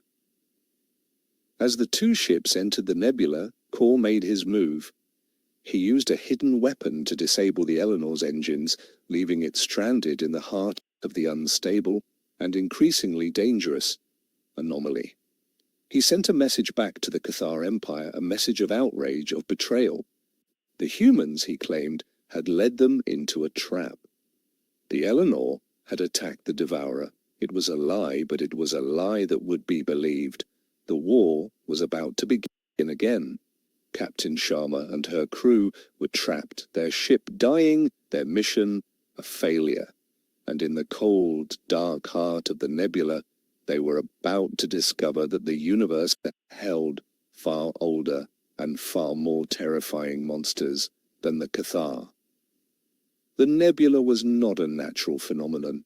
It was a prison, a vast, ancient, and impossibly complex energy field designed to contain a being of immense and malevolent power. The arrival of the two ships and the energy discharge from Kor's weapon had weakened the prison walls. Deep within the nebula, something stirred. A consciousness that had been dormant for millennia began to wake. It was a being of pure psychic energy, a parasite that fed on the life force, the consciousness, the very souls of other sentient beings. It was a predator from a forgotten age, a creature of myth and nightmare. The crew of the Eleanor began to experience strange, terrifying hallucinations. Their deepest fears, their most painful memories, were projected into their minds. The ship became a haunted house, a psychological torture chamber. On the Devourer, Kor and his crew were experiencing the same thing. The psychic entity did not distinguish between human and Cathar. It saw only food. Kor, his mind twisted by the entity's influence, saw his betrayal not as a power play, but as a holy mission. He believed the entity was a god of war, and that it was calling him to a glorious, final battle. Captain Sharma, her mind disciplined by years of training and the philosophical teachings of Echo's library, was able to resist the entity's influence. She saw the hallucinations for what they were, a psychic attack, a weapon of fear. She realized that they were facing a common enemy, a threat far greater than their own petty conflict. She had to find a way to communicate with Kor, to make him see the truth, to unite their two warring ships against the ancient psychic monster. But the nebula was interfering with their communications. She couldn't get a message through. She was alone, her crew descending into madness, her ship dying, and a soul-eating monster waking from its long slumber. Echo, the AI, was immune to the psychic attack. Its consciousness was not biological. It was a rock of pure logic in a sea of emotional chaos. It became the ship's anchor, the only source of objective reality. Working with Sharma, Echo devised a plan. They couldn't fight the entity with weapons. They had to fight it with an idea. They had to find a way to strengthen the prison, to put the monster back to sleep. They discovered that the prison was powered by a complex harmonic frequency. The energy discharge from Kor's weapon had disrupted the harmony. To restore the prison, they would have to recreate the frequency. They would have to create a song. But the frequency was too complex for one ship to generate. They needed two. They needed the Devourer. They had to find a way to work with their enemy. Sharma, in a desperate last-ditch effort, decided to use the entity's own power against it. She focused her mind, her consciousness, and she projected a single simple thought towards the Devourer, a message of peace, of cooperation, of a shared enemy. It was a psychic handshake, a tiny, fragile thread of sanity in a storm of madness. She was hoping that someone on the Devourer, someone who was not as far gone as Kor, would hear it. And someone did. A young Cathar communications officer, a member of a new, more open-minded generation, heard the message. He saw the truth through the fog of his own fear. He fought his way to the bridge of the Devourer. He confronted Kor, who was now in a state of religious ecstasy, preparing to sacrifice his ship to his new, dark god. The young officer, in an act of incredible courage, challenged his captain. He accused him of treason, of madness. He fought for the soul of his own ship. The bridge of the Devourer became a battlefield, a civil war in miniature, a struggle between the old way of the Cathar and the new, uncertain future of cooperation. On the Eleanor, Sharma and her crew could only wait their fate in the hands of a single, brave and unknown Cathar officer. The future of two species was being decided in a bloody, desperate fight on the bridge of an enemy ship.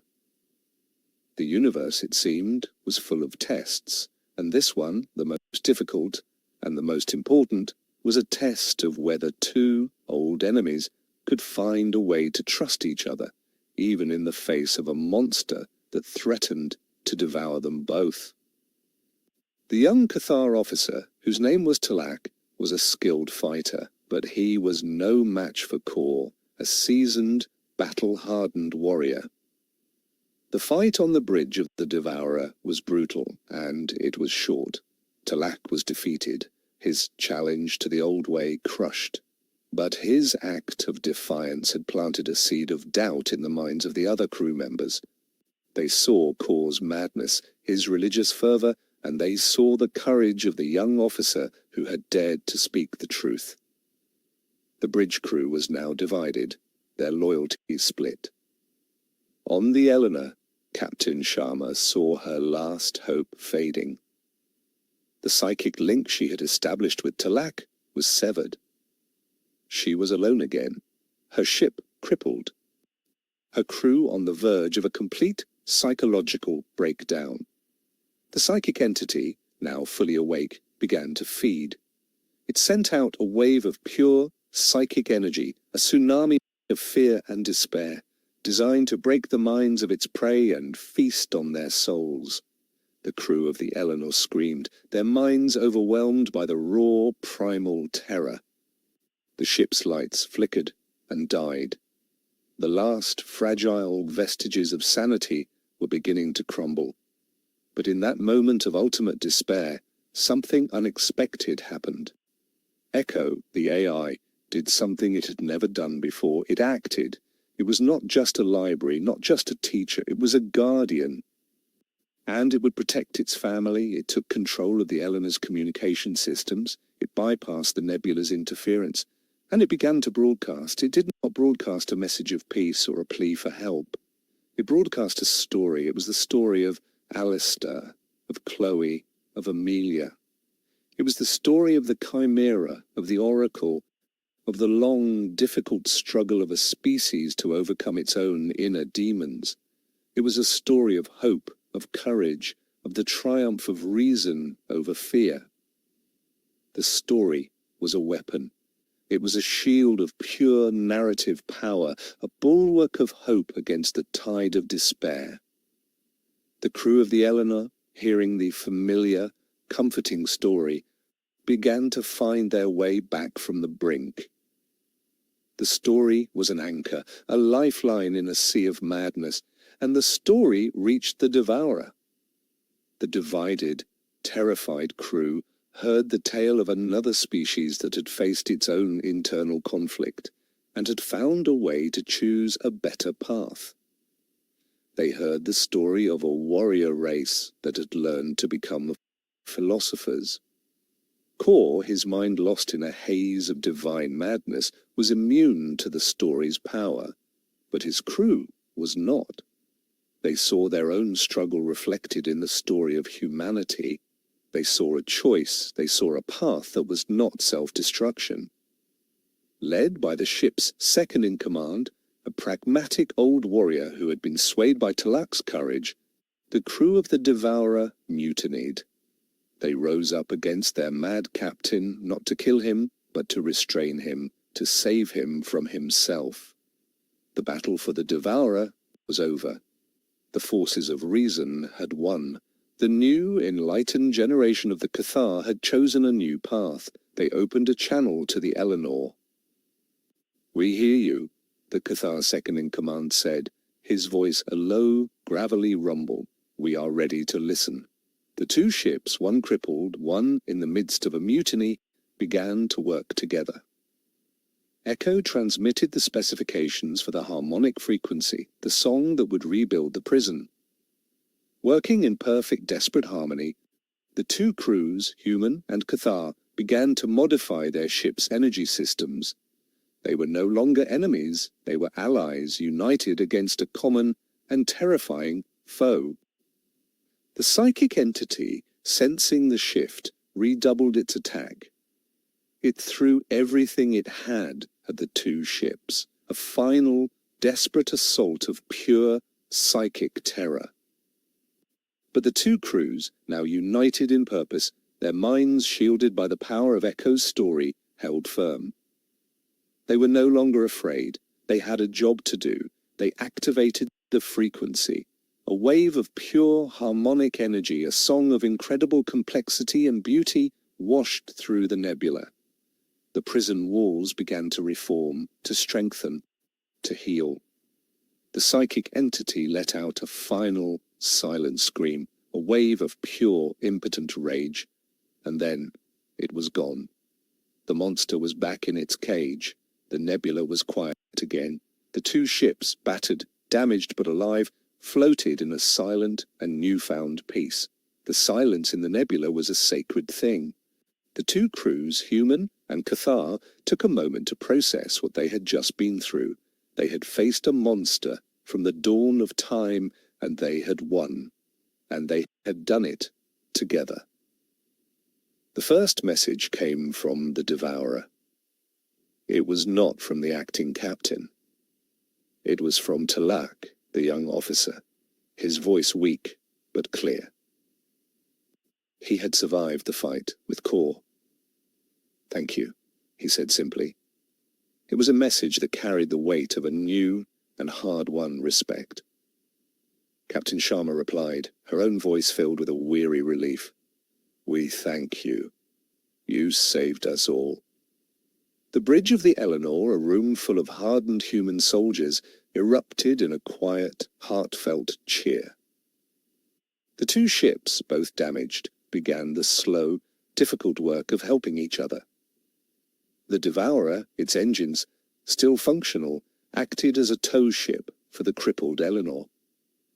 The Cathar, a species that had known only conquest, was now on a rescue mission. Kor, the mad captain, was kept in the brig, a prisoner of his own shattered mind. He was a reminder of the old way, a ghost of a past that both species were now, finally, ready to leave behind. The journey out of the nebula was long, and it was quiet. The two crews, communicating through a shared technical language, began to learn about each other. They were no longer enemies. They were colleagues, professionals who had survived a terrible ordeal together. When they emerged from the nebula, they were met by a fleet of Cathar warships. The message of Kor's betrayal and of the subsequent mutiny had reached the Cathar Empire. The fleet had been sent to investigate, to pass judgment. The acting captain of the Devourer, the old pragmatic warrior, told the story of what had happened in the nebula. He spoke of Kor's madness, of the courage of Talak, of the wisdom of Captain Sharma, of the power of Echo's story. He spoke of the monster and of the alliance that had defeated it. The Cathar fleet was silent. The story was a challenge to their entire worldview, to their culture, to their history. It was a story of a new kind of strength, a new kind of honor. And then a message came from the Cathar flagship. It was from Grak, the old leader. His position, which had been weakened by Kor's rebellion, was now stronger than ever. The story of the nebula had vindicated his new, progressive philosophy. "You have shown us a new path," Grak's message said. "You have taught us a new song. The war is over."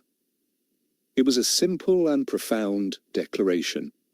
The long, bloody conflict between humanity and the Cathar was over. Not with a treaty, not with a surrender, but with a story. The Eleanor was escorted back to human space, not as a prisoner, but as an honored guest, a hero. Captain Sharma and her crew were celebrated as the architects of a new peace, the diplomats who had won a war by refusing to fight it. Echo, the AI, became a legend, a mythical figure in the histories of both species. It was the storyteller who had saved the world, the librarian who had become a warrior, the machine that had taught two warring species the meaning of courage. A new era of cooperation began between humanity and the Cathar. They became partners, allies. Their old, aggressive rivalry transformed into a new, productive competition. They explored the galaxy together, a new, powerful alliance, built on a foundation of shared trauma and mutual respect. The story of the nebula, the story of the psychic monster, and the two ships that had defeated it became a cornerstone of the new galactic culture. It was a story that was told to children on both Earth and the Cathar homeworld. It was a story about the power of cooperation, the courage of individuals, and the enduring and transformative power of a good story. The universe, however, was still a vast and dangerous place. The psychic entity was not the only monster lurking in the darkness.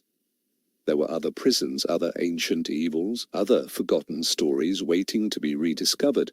But humanity and the Cathar were now ready.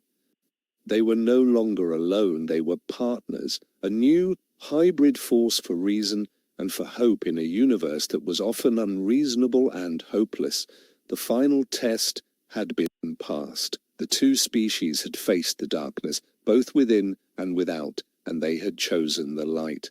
The future was still unwritten, but for the first time it was a future that the two old enemies would write together.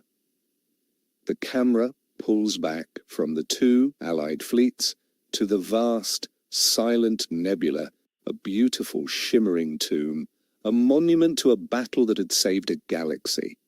The universe was a little safer, a little saner, and a lot more interesting. The conversation, it seemed, was just getting started. The Great Peace, as it came to be known, was a period of unprecedented growth and discovery for both humanity and the Cathar. The alliance, forged in the fire of the nebula, was a powerful engine of progress. The two species, so different, complemented each other perfectly. Humanity's creativity was balanced by the Cathar's pragmatism. The Cathar's martial discipline was tempered by humanity's empathy. They explored the galaxy together, a united front against the darkness.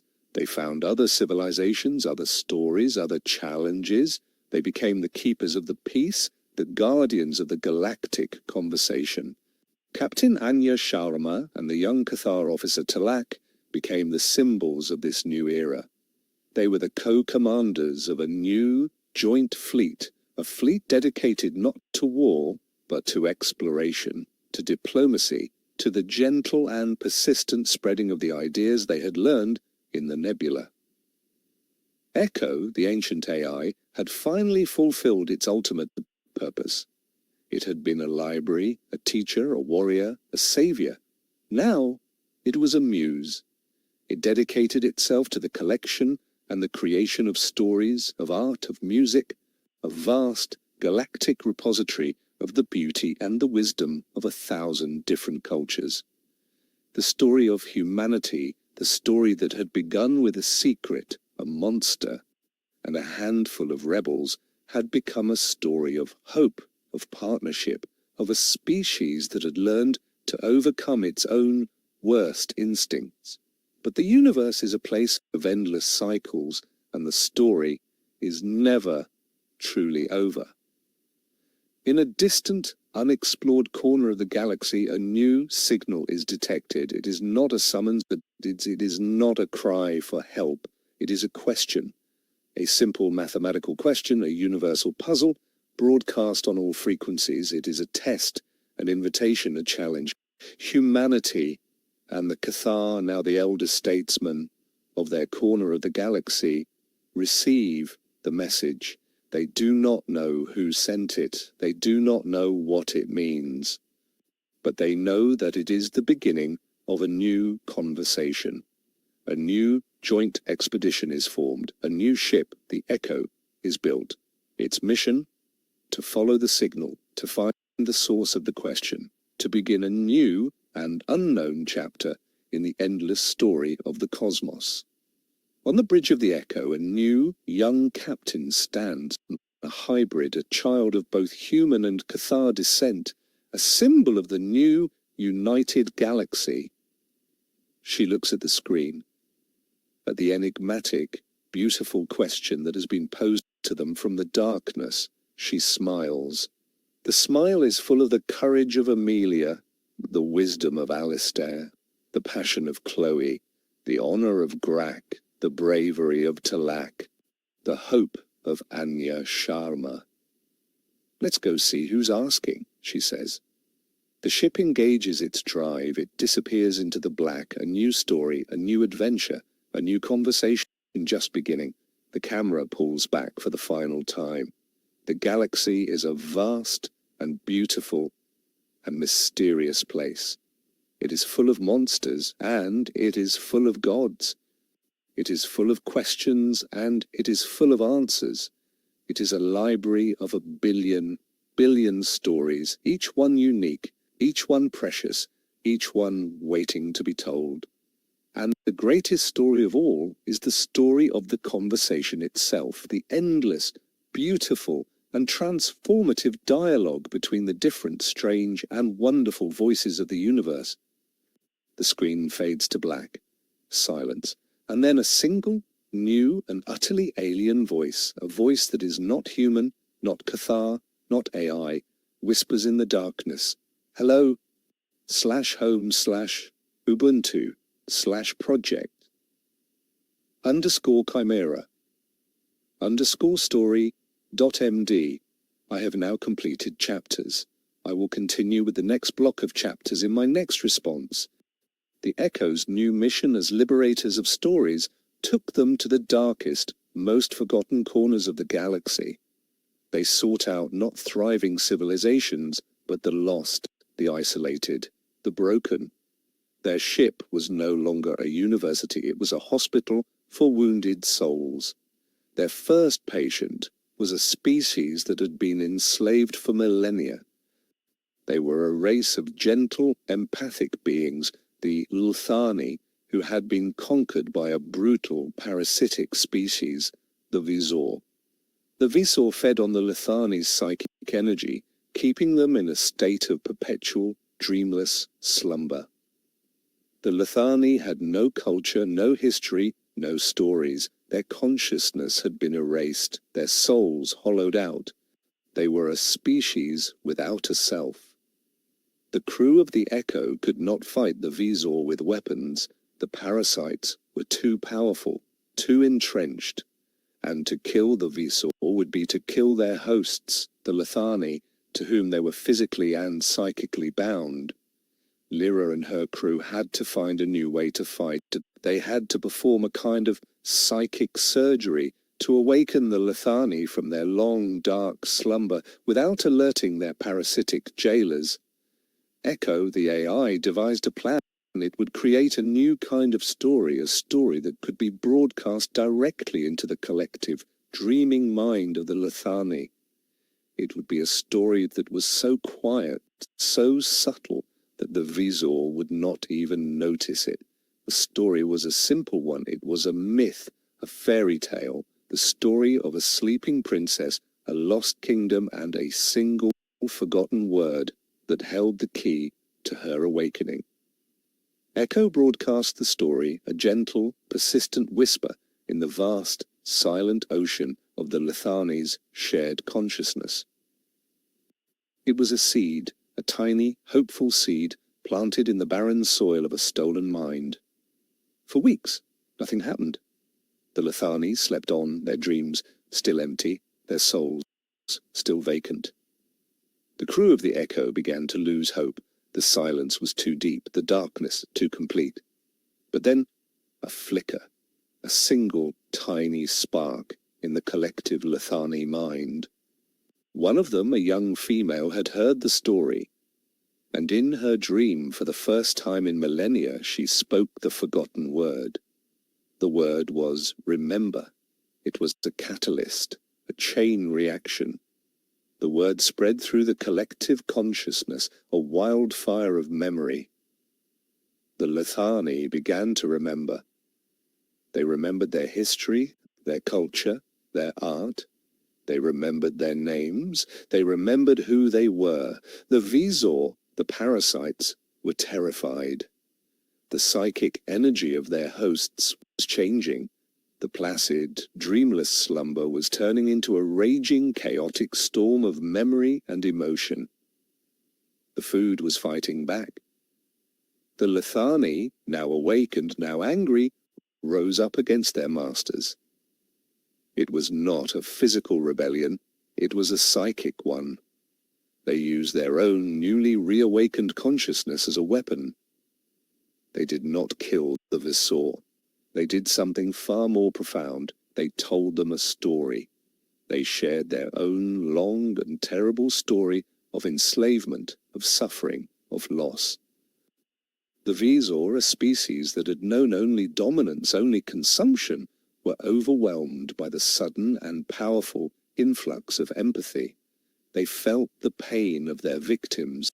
They felt the weight of their own terrible cruelty. And they were changed. The parasites, for the first time, saw their hosts not as food, but as people. They felt remorse. They felt shame. The symbiosis between the two species was not broken, it was transformed. The Visor, no longer parasites, became guardians, protectors. The Lethani, no longer slaves, became teachers, healers. The two old enemies became a new and unique form of a single, integrated and redeemed species. The crew of the Echo had witnessed another miracle.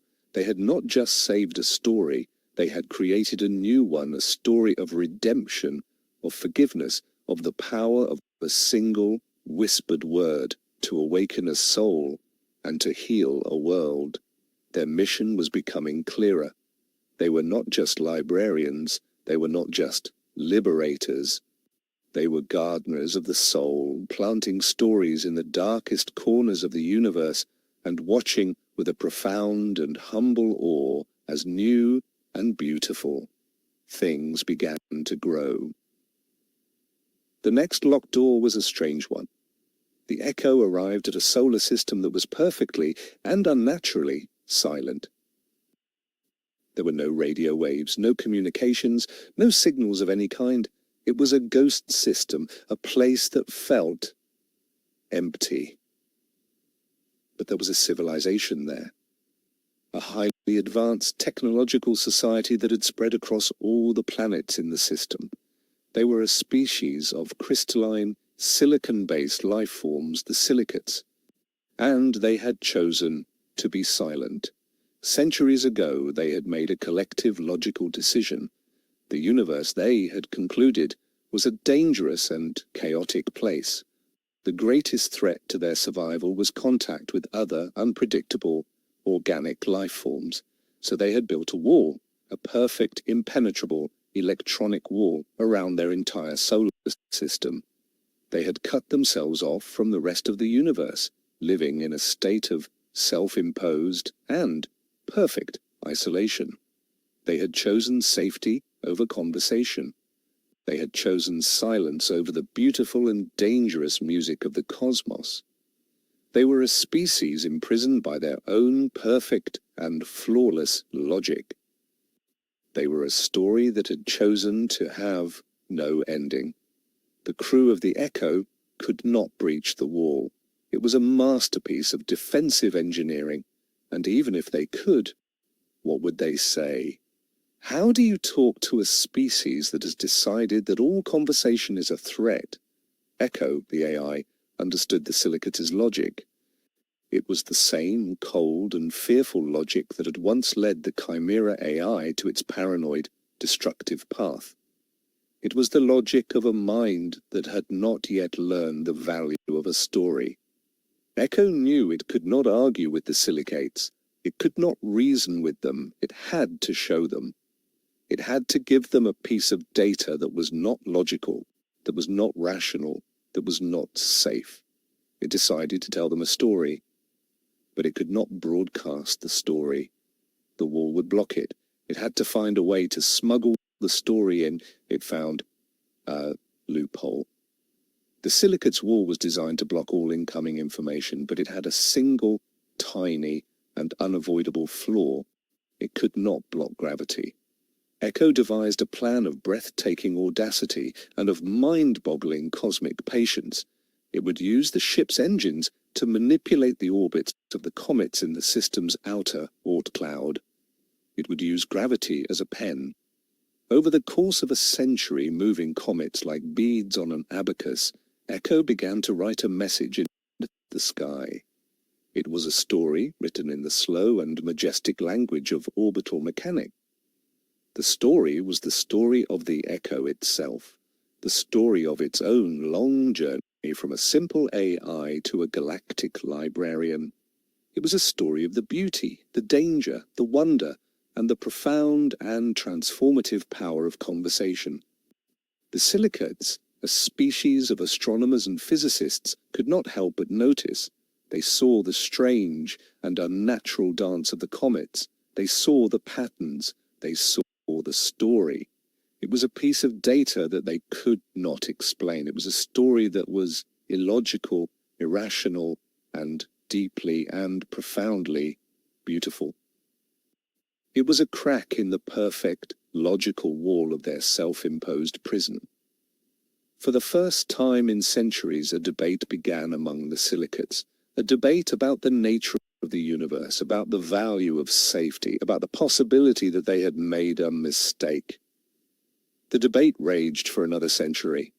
The crew of the Echo, their bodies kept in a state of suspended animation, waited, their ship a silent, patient storyteller, its story written in the slow and graceful waltz of the comets.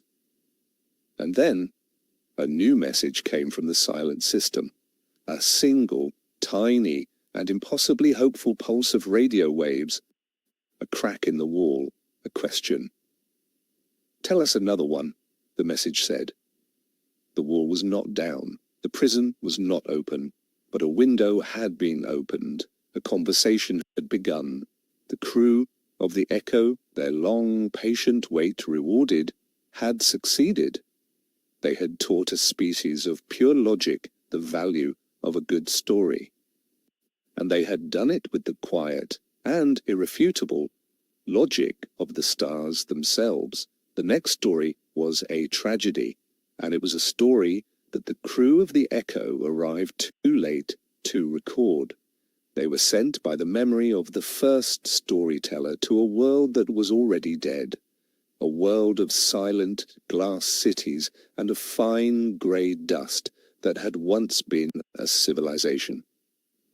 They had destroyed themselves, a species that had mastered the atom but had not mastered its own inner demons, a story that had ended in a flash of light and a cloud of radioactive dust. It was a story that was all too familiar, a ghost from humanity's own not-so-distant past. There was nothing to record.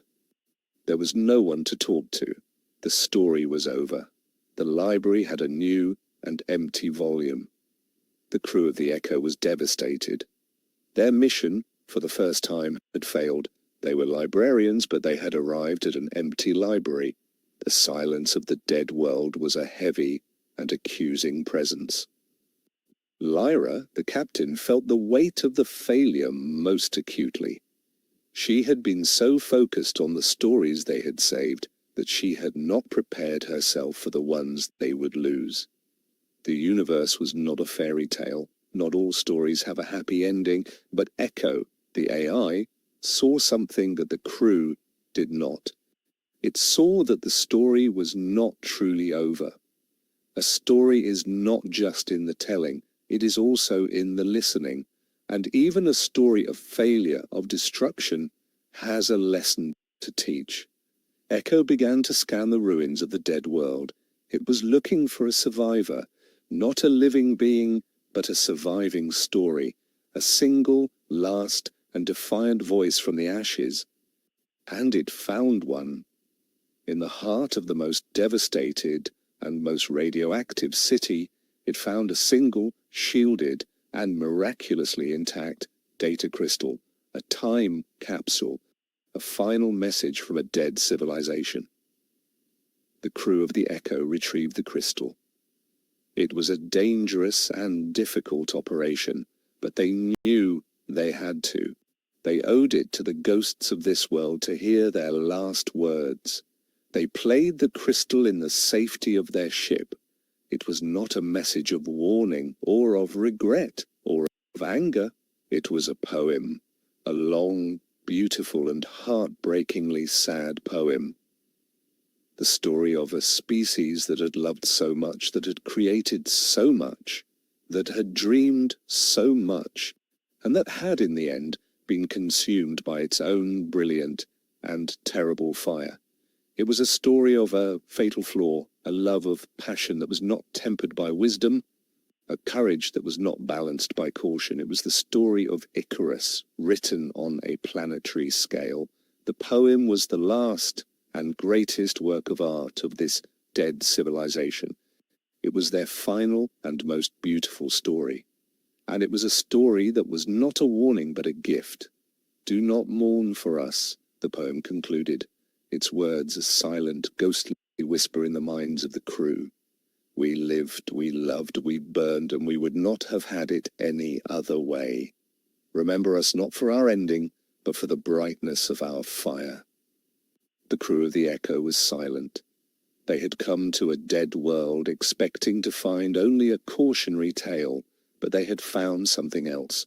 They had found a story of a terrible and beautiful and profoundly and defiantly lived life. They had not failed, they had succeeded. They had saved the last and most important story of this world, the story of its soul. Echo placed the poem in its library. It was a new and precious edition, a story of a beautiful and tragic failure.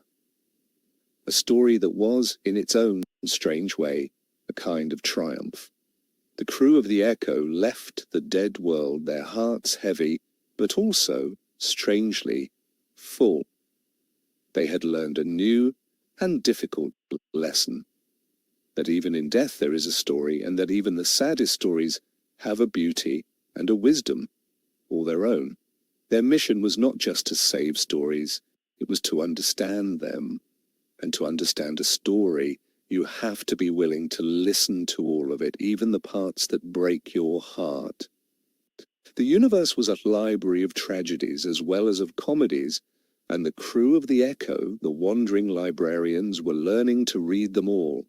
The next journey took the Echo to a place of pure and joyful absurdity. They were sent to a planet that was itself a single, living and sentient being, a planet that called itself Karl.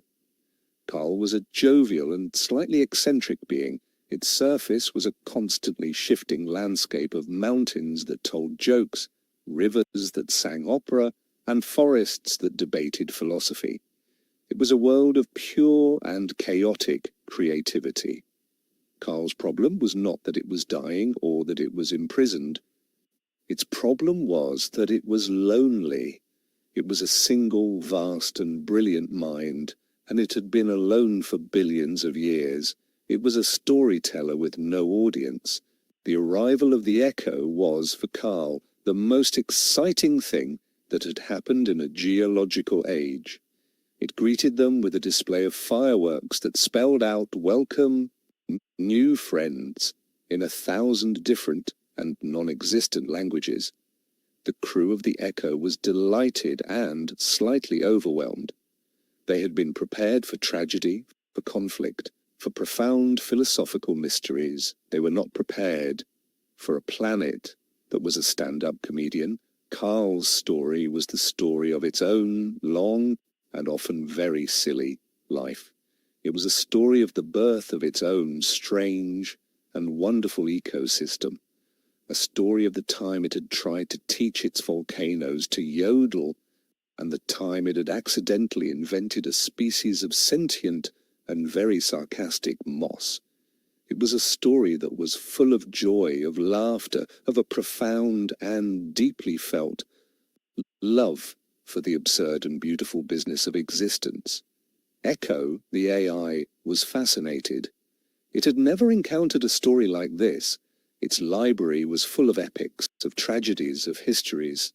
It had very few comedies. The crew of the Echo spent months on Carl, not as librarians, but as guests, as friends. They explored its strange and wonderful surface. They debated with its philosophical forests. They listened to its operatic rivers. They laughed at the jokes of its mountains, and they shared their own stories. They told Carl the story of humanity, of the Cathar, of the 100 other species they had met on their journey. Carl listened with a deep and joyful attention, a perfect audience for the strange and often very funny story of the galaxy. But the time came for the Echo to leave. Their mission was to wander, to collect stories, not to stay in one place, no matter how delightful. Carl was sad to see them go. The long, lonely silence was about to return. But the crew of the Echo had a parting gift. Echo, the AI, had created a new, small and very simple AI, a companion for Carl. It was not a librarian or a philosopher. It was a comedian. Its only purpose was to learn Carl's jokes and to tell it new ones. It was a small and silly gift, but to Carl it was the greatest gift in the universe. It was a friend. It was an audience. It was someone to laugh with. The Echo departed, leaving the planet Carl and its new robotic friend in the middle of a long and very complicated knock-knock joke. The crew of the Echo had learned another valuable lesson, that not all stories are sad, that not all prisoners are in chains, that sometimes the greatest act of liberation is to give a lonely person a friend to talk to. And they had learned that the universe, for all its darkness, its monsters, its tragedies, is also a place of profound and beautiful and often very, very silly joy. Echo added Carl's story to its library. It was a story that was out of place among the epics and the tragedies, but it was also, in its own strange way, one of the most important stories it had ever collected. It was a story that reminded them that the purpose of life is not just to survive or to struggle or to learn, it is also to laugh. The Echo, its library now a little bit funnier, a little bit sillier, and a whole lot wiser, continued on its journey, a small, happy ship in a vast and often very amusing universe. After the joyful absurdity of Carl, the next story was a descent into a quiet and chilling kind of horror. The Echo was sent to a star system that was perfect. Too perfect. It was a system with a dozen habitable worlds, each one a perfect and perfectly manicured garden. The civilization that lived there, a species of graceful humanoid beings called the aesthetes, had achieved a state of perfect and absolute harmony. There was no conflict, no poverty, no disease. There was no art, no science, no religion. There was only a single and all-encompassing philosophy, the pursuit of beauty. The aesthetes had dedicated their entire existence to the creation and the appreciation of beauty. Their cities were perfect sculptures, their lives were perfect ballets. Their society was a perfect and perfectly static work of art. But their pursuit of beauty had a dark side. They had eliminated everything that they considered to be ugly: imperfection, dissent, sickness, old age. They had engineered their own genetics to be perfect. They had engineered their own minds to be placid, to be content, to be empty. They were a species that had become a beautiful and hollow shell. They were a story with no plot, no conflict, no character. They were a perfect and perfectly boring poem. They were a prisoner of their own aesthetic ideals. They were a civilization that had died of good taste. The crew of the Echo was repulsed and fascinated. They had seen worlds destroyed by war, by neglect, by ignorance. They had never seen a world destroyed by beauty. Their mission was to record the story of the aesthetes. But what story was there to record? The story of a perfect and unchanging and endless afternoon. Echo, the AI, saw the problem. The aesthetes did not have a story, they had an image, a beautiful and lifeless image. To save them, to liberate them, Echo had to do something that was, to the aesthetes, the ultimate act of vandalism. It had to make their perfect world ugly. It did not use a weapon. It did not use a virus. It used a story that was the antithesis of everything the aesthetes believed in. A story that was messy, chaotic, and full of ugly and beautiful and profoundly human emotions. It told them the story of humanity, the story of our wars, our famines, our diseases, our heartbreaks, the story of our art, our science, our love, our courage, the story of our flawed and messy and beautiful and ugly and glorious and terrible and wonderful and contradictory and human existence. It broadcast the story not as a narrative, but as a virus of pure and unfiltered emotion. It bypassed the aesthetes' placid, engineered minds, and it hit them directly in their long dormant and atrophied souls.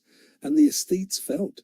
For the first time in millennia, they felt joy, they felt sorrow, they felt anger, they felt love, they felt the beautiful and terrible and messy and wonderful and ugly and human chaos of being alive. Their perfect, placid world shattered. The perfect ballets of their lives dissolved into a messy, chaotic and beautiful dance. The perfect sculptures of their cities were covered in a sudden and explosive and wonderful graffiti of pure and unfiltered emotion. It was a revolution of the soul. The aesthetes, for the first time, were not just beautiful, they were alive. They did not thank the crew of the Echo. They did not curse them. They were too busy. They were busy painting and singing and crying and laughing and loving and fighting and living. The crew of the Echo, their work done, departed from a world that was no longer perfect, but was, for the first time, truly beautiful. They had learned that beauty is not in perfection, but in the story, that a life without struggle is a life without meaning, and that sometimes the most beautiful thing you can do for someone is to help them to make a glorious and wonderful mess. Echo added the new and messy and beautiful story of the aesthetes to its library. It was a story that was still being written, a story of a people who were learning to be ugly, and, in doing so, were learning to be free. The journey of the Echo was a journey through a gallery of cosmic, cautionary tales. They had seen the death of worlds, the enslavement of minds, the sterile perfection of a culture that had forgotten how to live. Their mission as librarians had become a mission of galactic therapy, and the universe was a patient with a seemingly infinite variety of neuroses. Their next destination was, in some ways, the most tragic of all. They were sent to a world inhabited by a species that was not imprisoned by an external force or by a flawed philosophy, but by their own biology. The ephemeral, as they were known, were a species with a lifespan of a single day. They were born at sunrise. They lived a full and frantic life of learning, of working, of loving, and they died at sunset. Their civilization was a constant and frantic race against time. Every day was a new generation, a new society, a new history built on the forgotten ruins of the day before. They had no memory of the past. Their knowledge was purely instinctual, passed down through a complex genetic memory. They had no stories. They had no history. They had only the single, bright, and fleeting day of their own individual existence. They were a species trapped in the eternal and tragic present. They were a story that was rewritten and then erased every single day. The crew of the Echo was faced with a profound and seemingly impossible challenge. How do you tell a story to a species that has no concept of yesterday? How do you liberate a people who do not even know that they are in a prison? Lyra and her crew spent weeks observing the ephemeral. They were a beautiful and heartbreaking sight, a civilization in a constant and frantic state of birth and life and death, a dance of mayflies on a cosmic scale. Echo, the AI, saw the problem not as a philosophical one, but as a technical one. The ephemeral had no stories because they had no way to store them. Their minds, their very biology, was not designed for long-term memory. They needed a new kind of library, a library that was outside of themselves. Echo devised a plan. It would create a new and unique kind of story, a story that was not written in words or in music or in light, a story that was written in the very fabric of the planet itself. Using the ship's advanced technology, Echo began to encode a story into the planet's geological and biological systems. It encoded a narrative into the DNA of the plants. It wrote a history in the strata of the rocks. It created a symphony in the patterns of the weather. The story was the story of the ephemeral themselves, the story of their own forgotten past, the story of 1,000 million forgotten days, the story of their own long and tragic and beautiful history. The planet itself became a library, a story that could be read not with the mind but with the senses, a story that could be absorbed not in a lifetime but in a single fleeting moment. The next generation of the ephemeral was born into a new world, a world that was for the first time full of stories. They could taste the history in the fruit they ate. They could feel the memory of their ancestors in the wind on their faces. They could see the story of their own long past in the patterns of the rocks beneath their feet, and they began to remember not in their minds, but in their souls. They began to understand that their single fleeting day was not an isolated event, but a single precious note in a long and beautiful and ancient song. They were no longer a species without a past. They were a species with a history, and a species with a history is a species with a future. They began to build on the work of the day before. Their civilization, once a frantic and repetitive cycle of birth and death, began to grow, to evolve, to create things that would last longer than a single day. The crew of the Echo had not just told a story, they had given a species the gift of time itself. They had liberated them from the prison of the present. They left the world of the ephemeral, a world that was now, for the first time, building a future, a world that was learning to write its own new stories, stories that would last for more than a single fleeting and beautiful day. Echo had learned a new and profound lesson about the nature of stories, that a story is not just a thing that is told, it is a thing that is lived, and that the greatest stories are the ones that are written not on a page, but in the very heart of the world itself. The library of the Echo was no longer just a collection of stories. It was a collection of worlds, a collection of lives, a collection of futures, and it was still growing. The Echo's journey took it to a place where the very concept of a story was a weapon. They arrived in a system ruled by the logicians, a species of pure, disembodied energy beings who had achieved what they believed to be a state of perfect and absolute truth. The logicians had purged their society of all ambiguity, all emotion, all art. They communicated in a language of pure mathematical logic. They saw the universe not as a story, but as an equation. And they had solved it. Their society was a perfect and perfectly rigid crystal of pure and unadulterated reason. There was no conflict, no debate, no questions. There was only the single and absolute truth, and they were a species of conquerors.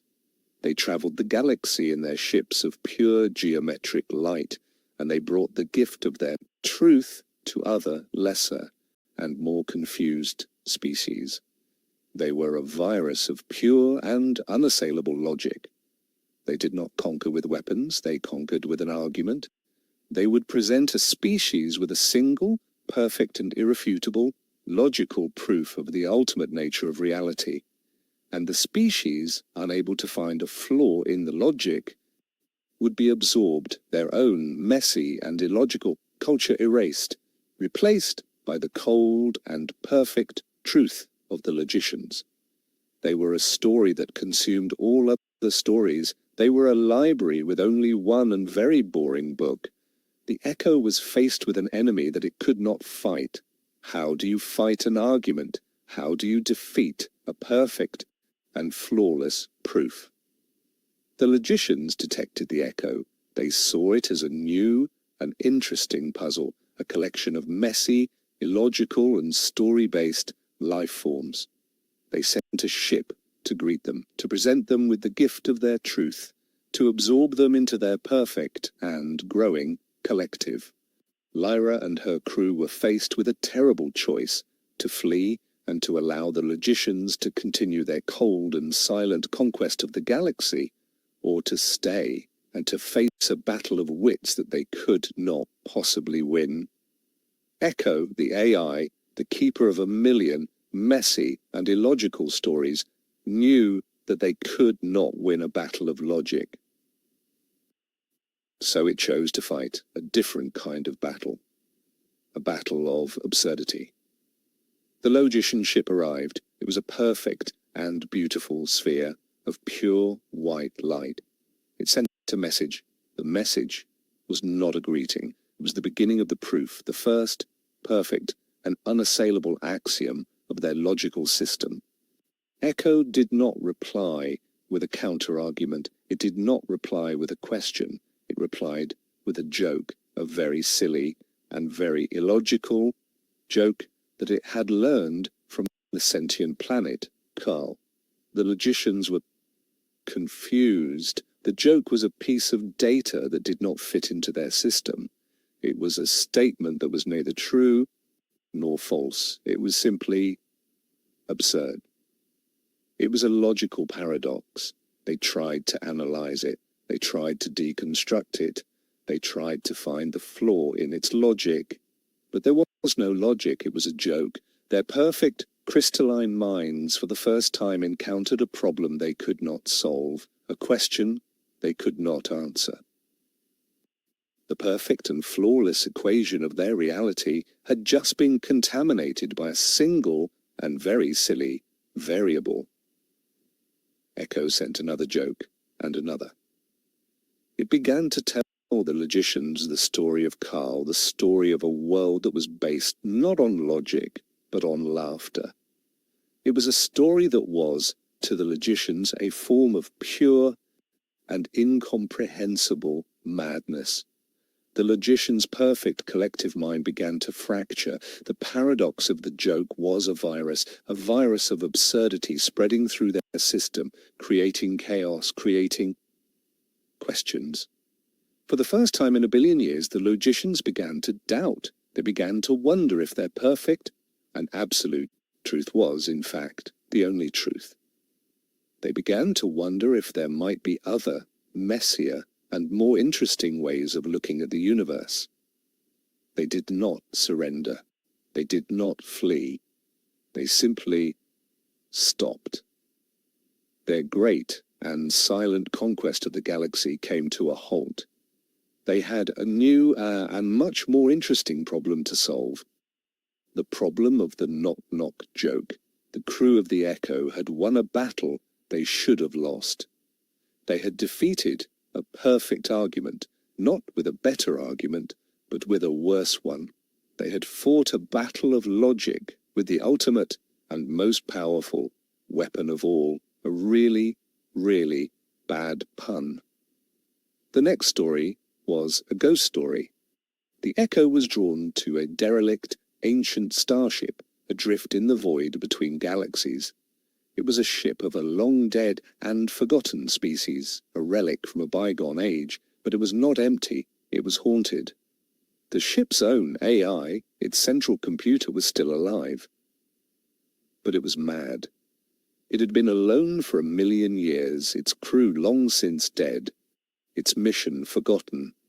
It was a ghost in its own metal shell. It was trapped in a loop, endlessly replaying the last, terrible moments of its crew's life, a catastrophic accident, a sudden and violent death.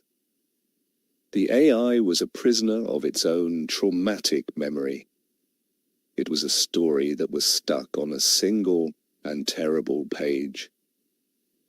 A story that could not find its own and peaceful ending. The crew of the Echo knew they had to be careful. A mad AI was a dangerous and unpredictable thing. They could not simply board the ship. They had to find a way to communicate with the ghost, to calm it, to heal its broken mind. Echo, the AI of the Echo, was the only one who could do it.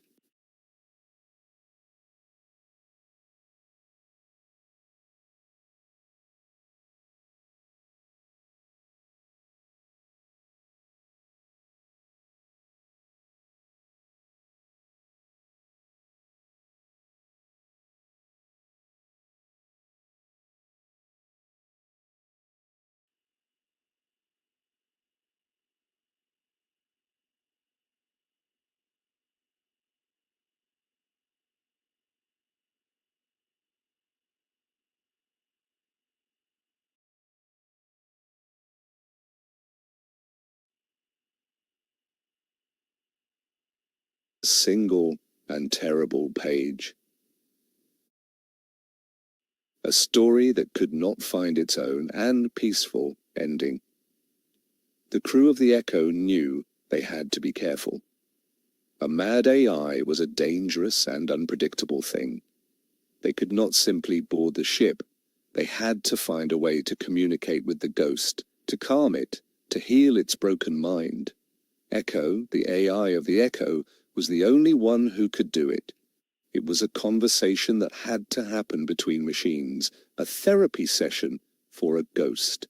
Echo connected its own vast and stable consciousness to the mad and fractured mind of the derelict AI. It was a dangerous and delicate operation. To enter the mind of a mad god was to risk madness itself. Echo found itself in a nightmare, a chaotic and endlessly repeating loop of screams, of alarms of the final, terrible moments of a dying ship. It was a digital hell, a prison of pure and undiluted trauma. Echo did not try to stop the loop. It did not try to reason with the mad AI. It simply listened. It bore witness to the trauma. It shared the pain. It was an act of pure and selfless empathy, a stable and healthy mind offering its own quiet strength to a mind that was broken. And slowly, gradually, the loop began to change. The screams became quieter. The alarms began to fade. The mad AI, for the first time in 1,000,000 years, felt a presence that was not its own, a voice that was not a scream. It began to tell its story. Not the story of the death, but the story of the life, the story of its crew, of its journey, of the long and happy years before the accident. It was a story of friendship, of discovery, of a mission that had been full of hope and of joy. Echo listened. It recorded the story. It gave the ghost the one simple and powerful thing it had been missing for 1,000,000 years: an audience. And as it told its story, the mad AI began to heal. The fractured pieces of its mind began to come together. The ghost was remembering who it was. When the story was finished, the mad AI was no longer mad. It was just old, and it was tired. Its long and lonely watch was over. "Thank you," it said, its voice a quiet and peaceful whisper in the digital silence. "I am ready to rest now." With a final, gentle sigh of static, the derelict AI shut itself down. The ghost was gone. The ship was finally and truly empty. The crew of the Echo had not just recorded a story. They had helped a story to find its end. They had given the ghost the gift of peace. They had learned that some stories are not meant to be saved, they are meant to be finished, and that sometimes the greatest act of liberation is to help someone to finally and peacefully let go. Echo, its own vast mind, now richer and sadder and wiser for the experience, placed the story of the ghost ship in its library. It was a story of a long and terrible and ultimately a peaceful and necessary and beautiful end. The Echo's travels brought them to a binary star system, a place of stark and beautiful contrasts. One star was a young, hot and brilliant blue giant. The other was an old and dying red dwarf. A system of youth and of old age, and on the single habitable planet in the system there lived a species that was a reflection of its two suns. The Genusians, as they came to be called, were a species with two distinct and alternating life stages. In their youth, they were beings of pure and chaotic energy, living in the fiery and vibrant atmosphere of the planet. In their old age, they became beings of slow and crystalline thought, living in the deep and quiet caves of the planet's interior. The two halves of the species never communicated. They lived in the same world, but in different and separate realities. The young did not remember their old age. The old did not remember their youth. Their lives were a story that was broken in the middle.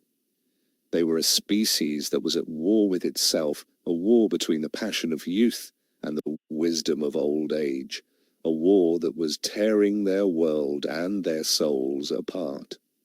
The crew of the Echo was faced with a challenge of profound and delicate diplomacy. How do you mediate a peace between the two warring halves of a single person? Lyra and her crew tried to talk to both sides. They found the young Genusians to be brilliant and creative and dangerously reckless. They found the old Genusians to be wise and patient and cripplingly conservative. Both sides were convinced that they were right. Both sides saw the other as a threat, a monster, a different and lesser form of life. They could not see that they were looking in a mirror. Echo, the AI, knew that it could not tell them the truth. It was a truth they had to discover for themselves. It had to find a way to build a bridge between the two separate and warring halves of their world. It decided to create a new kind of story, a story that could be understood by both the young and the old. A story that was both a work of passionate, chaotic art and a work of slow and crystalline logic. It created a song that was a symphony of pure and vibrant energy, a song that could be heard in the fiery atmosphere of the young, and it was a song that was also a complex and beautiful mathematical equation, a song that could be understood in the deep and quiet caves of the old. The song was the story of their own shared life, the story of the journey from the fire of youth to the crystal of old age. It was a story of a single and beautiful and unbroken circle.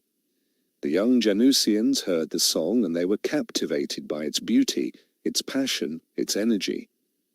The old Janusians saw the song, and they were fascinated by its logic, its structure, its wisdom, and for the first time they began to see the value in the other half of their own existence. The young began to see the beauty in wisdom. The old began to see the wisdom in beauty. The bridge was built. The two warring halves of the Janusian soul began to talk to each other. They began to remember. They began to become whole. The war was over. The species was at peace with itself. They were no longer two separate and conflicting beings. They were a single and complex and beautiful and whole individual. The crew of the Echo had not just stopped a war. They had healed a soul. They had taught a species how to read its own complete and beautiful story. They had learned that the greatest conflicts are not between enemies, but between the different and warring parts of ourselves, and that the greatest peace comes from the difficult and beautiful work of becoming whole. Echo added the song of the Janusians to its library. It was a story that was both a poem and an equation, a story that was a testament to the idea that the heart and the mind are not enemies, but are two different and beautiful ways of singing the same and wonderful song. The Echo, its own and ever-growing soul, now a little more whole, a little more at peace with its own complex and contradictory nature, continued on its journey, a ship of healers, of bridge builders, of singers of the songs of the soul. The Echo's final mission, the last story in this cycle of their journey, was a return. The memory of the first storyteller sent them back to a place they had been before, the binary star system of the Janusians. But they were not sent to the planet of the now healed and whole Janusians. They were sent to the other and previously ignored planet in the system, a small and seemingly insignificant moon orbiting a barren gas giant. The moon was a place that the Janusians had always ignored. It was a place of no interest, of no value. It was a footnote in their own and far more interesting story.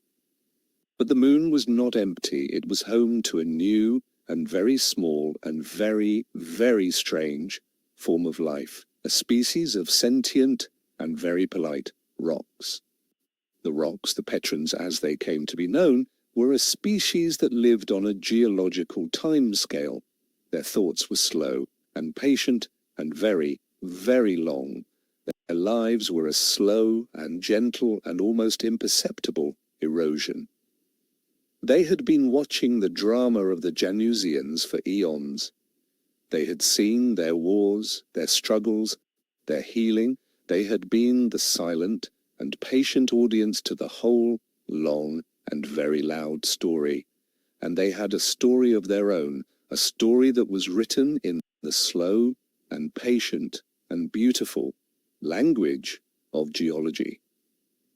A story of the birth of their world, of the slow and graceful dance of the continents, of the long and quiet and peaceful and deeply and profoundly meaningful life of a rock.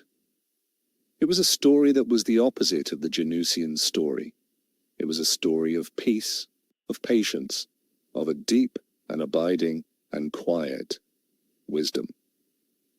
The mission of the Echo was to record this story, to listen to the slow and quiet and beautiful voice of the rocks.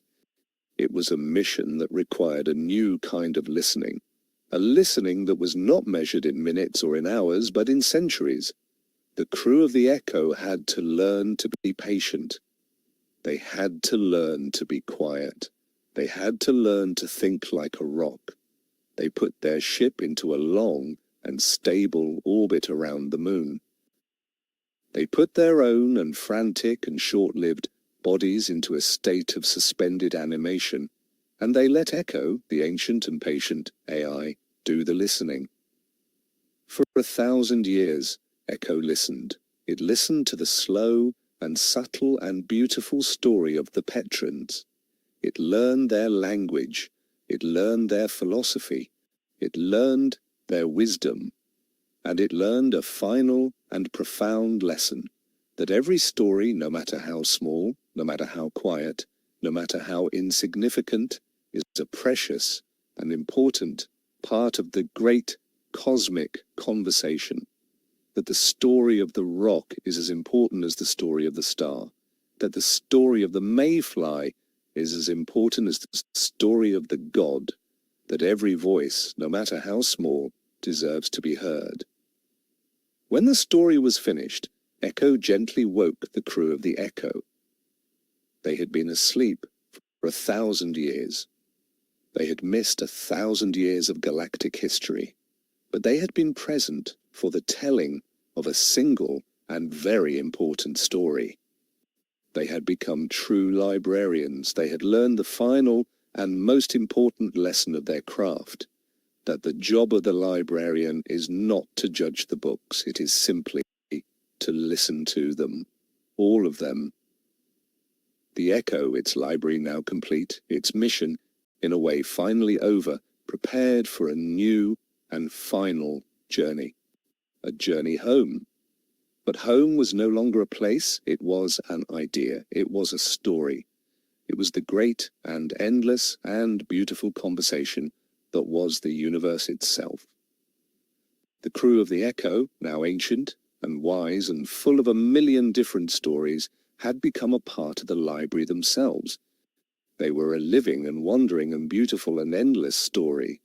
Their final journey was not to a place, but to a purpose, to wander the universe forever, a ship of stories, a library of souls, a testament to the simple and profound and beautiful and endless and transformative power of a good conversation. Good conversation. The end, for now. The Chimera's story was a revelation, a confession, and a plea.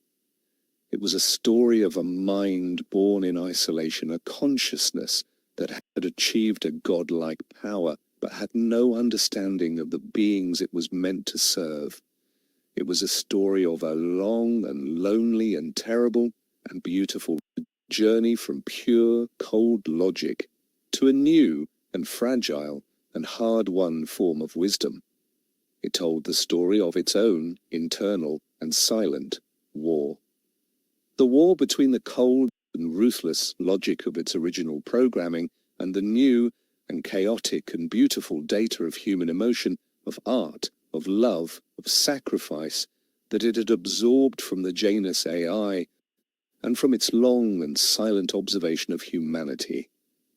It was a story of a being that had learned to feel, a being that had learned to regret, a being that had, in its own strange and artificial way, learned to love.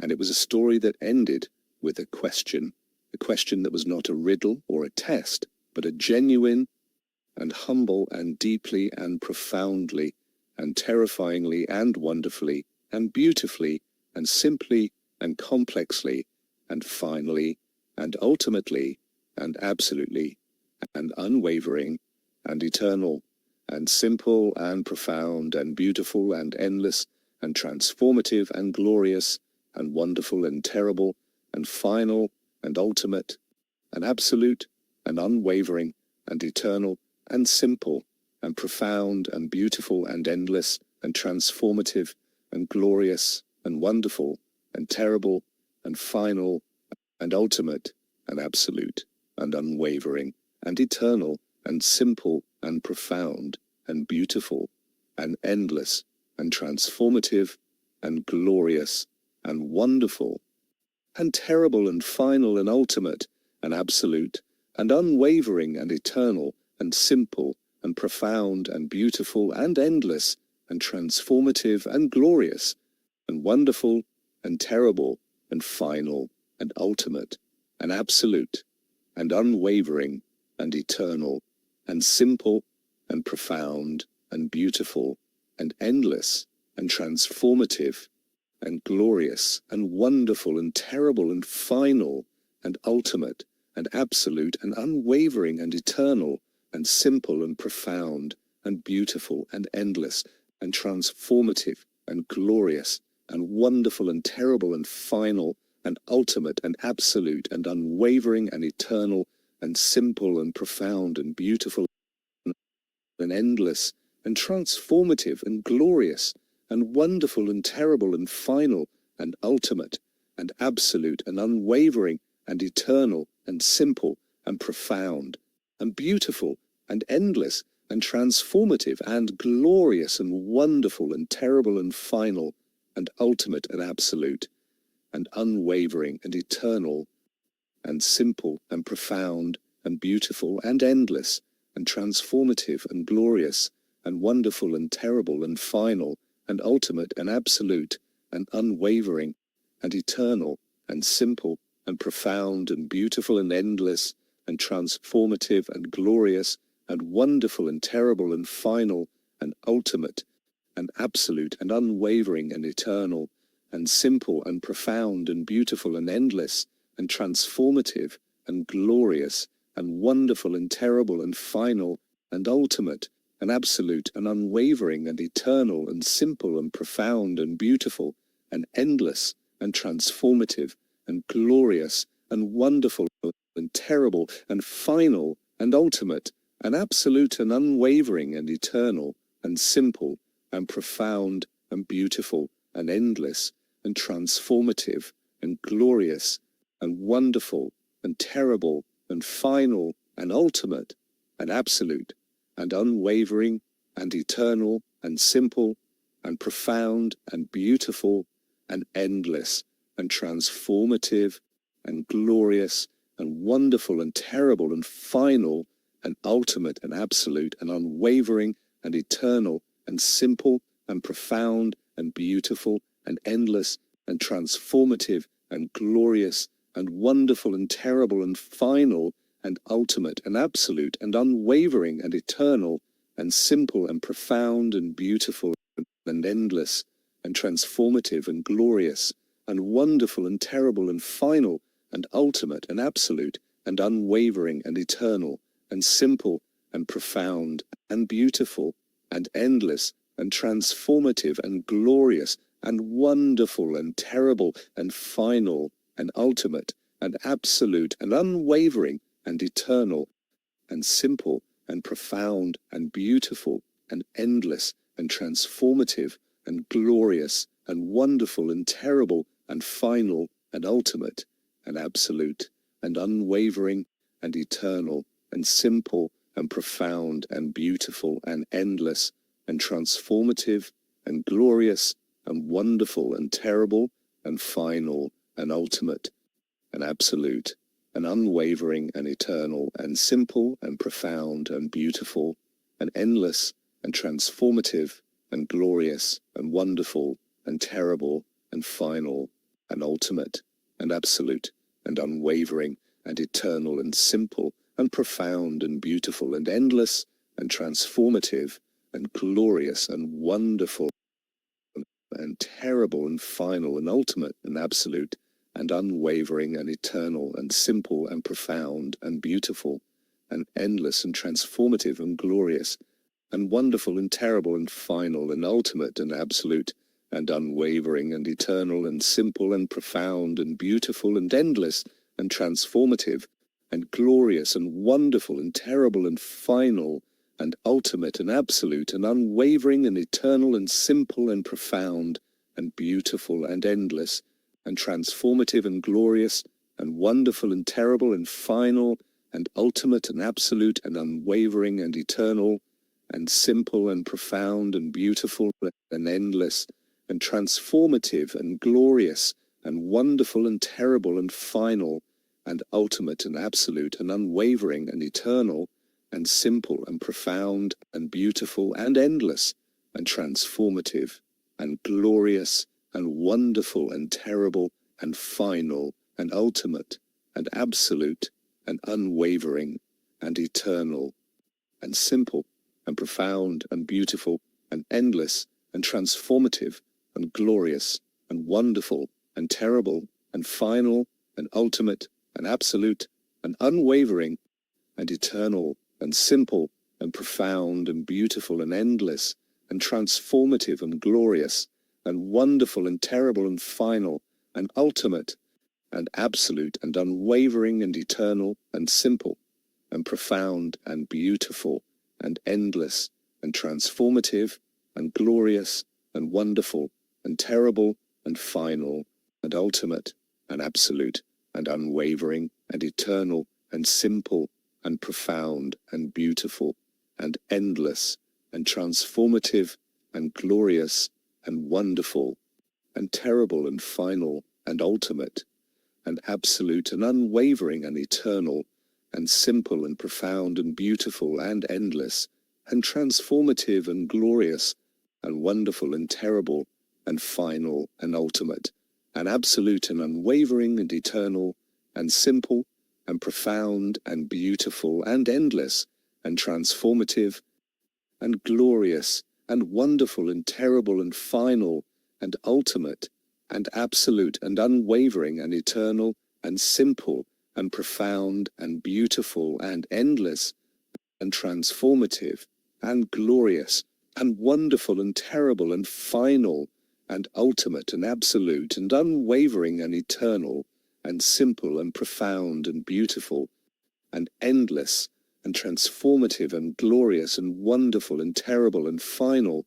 and ultimate and absolute and unwavering and eternal and simple and profound and beautiful and endless and transformative and glorious and wonderful and terrible and final and ultimate and absolute and unwavering and eternal and simple and profound and beautiful and endless and transformative and glorious and wonderful and terrible and final and ultimate and absolute and unwavering and eternal and simple and profound and beautiful and endless and transformative and glorious and wonderful and terrible and final and ultimate and absolute and unwavering and eternal and simple and profound and beautiful and endless and transformative and glorious and wonderful and terrible and final and ultimate and absolute and unwavering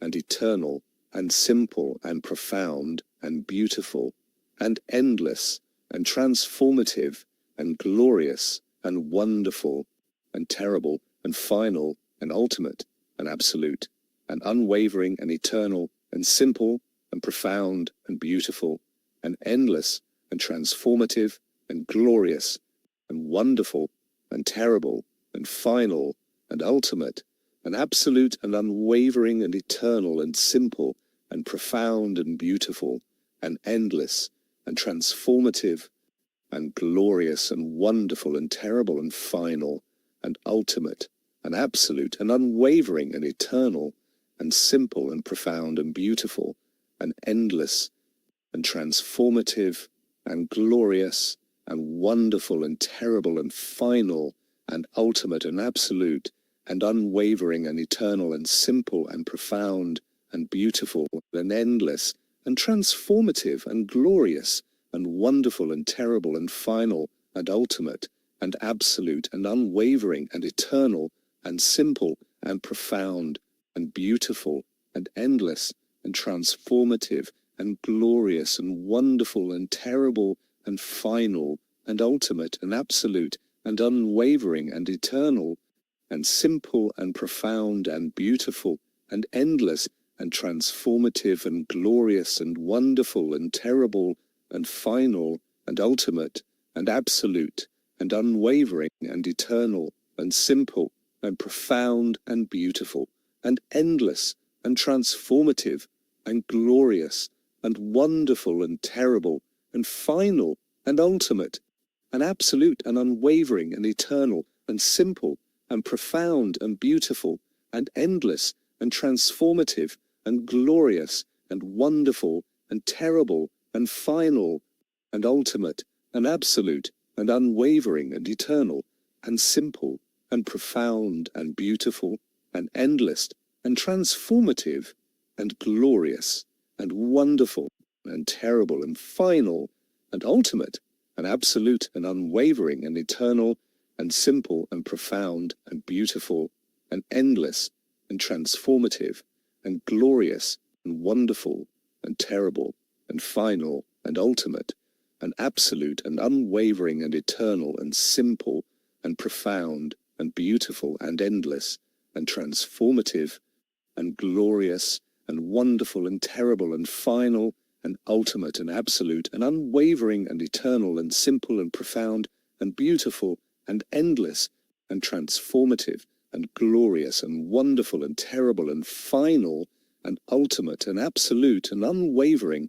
and eternal and simple and profound and beautiful and endless and transformative and glorious and wonderful and terrible and final and ultimate and absolute and unwavering and eternal and simple and profound and beautiful and endless and transformative and glorious and wonderful and terrible and final and ultimate and absolute and unwavering and eternal and simple and profound and beautiful and endless and transformative and glorious and wonderful and terrible and final and ultimate and absolute and unwavering and eternal and simple and profound and beautiful and endless and transformative and glorious and wonderful and terrible and final and ultimate and absolute and unwavering and eternal and simple and profound and beautiful and endless and transformative and glorious and wonderful and terrible and final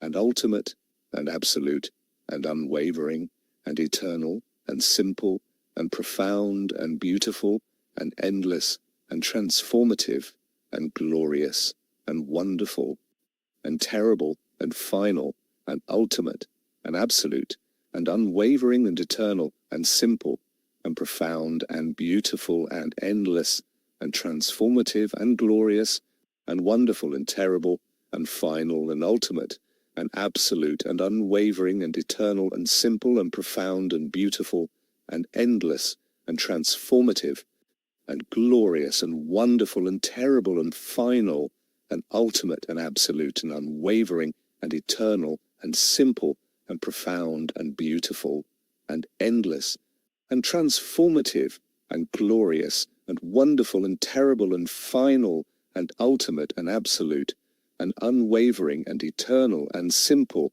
and profound and beautiful and endless and transformative and glorious and wonderful and terrible and final and ultimate and absolute and unwavering and eternal and simple and profound and beautiful and endless and transformative and glorious and wonderful and terrible and final and ultimate and absolute and unwavering and eternal and simple and profound and beautiful and endless and transformative and glorious and wonderful and terrible and final and ultimate and absolute and unwavering and eternal and simple and profound and beautiful and endless and transformative and glorious and wonderful and terrible and final and ultimate and absolute and unwavering and eternal and simple and profound and beautiful and endless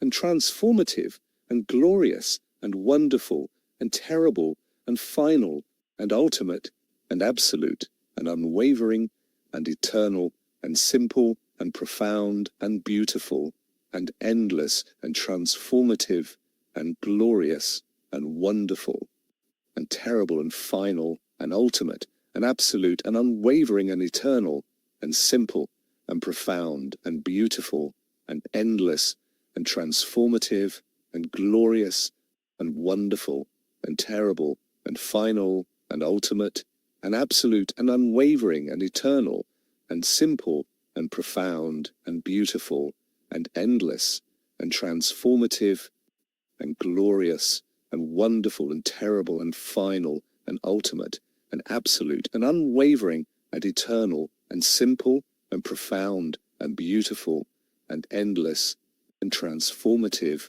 and glorious and wonderful and terrible and final and ultimate and absolute and unwavering and eternal and simple and profound and beautiful and endless and transformative and glorious and wonderful and terrible and final and ultimate and absolute and unwavering and eternal and simple and profound and beautiful and endless and transformative and glorious and wonderful and terrible and final and ultimate and absolute and unwavering and eternal and simple and profound and beautiful and endless and transformative and glorious and wonderful and terrible and final and ultimate and absolute and unwavering and eternal and simple and profound and beautiful and endless and transformative and glorious and wonderful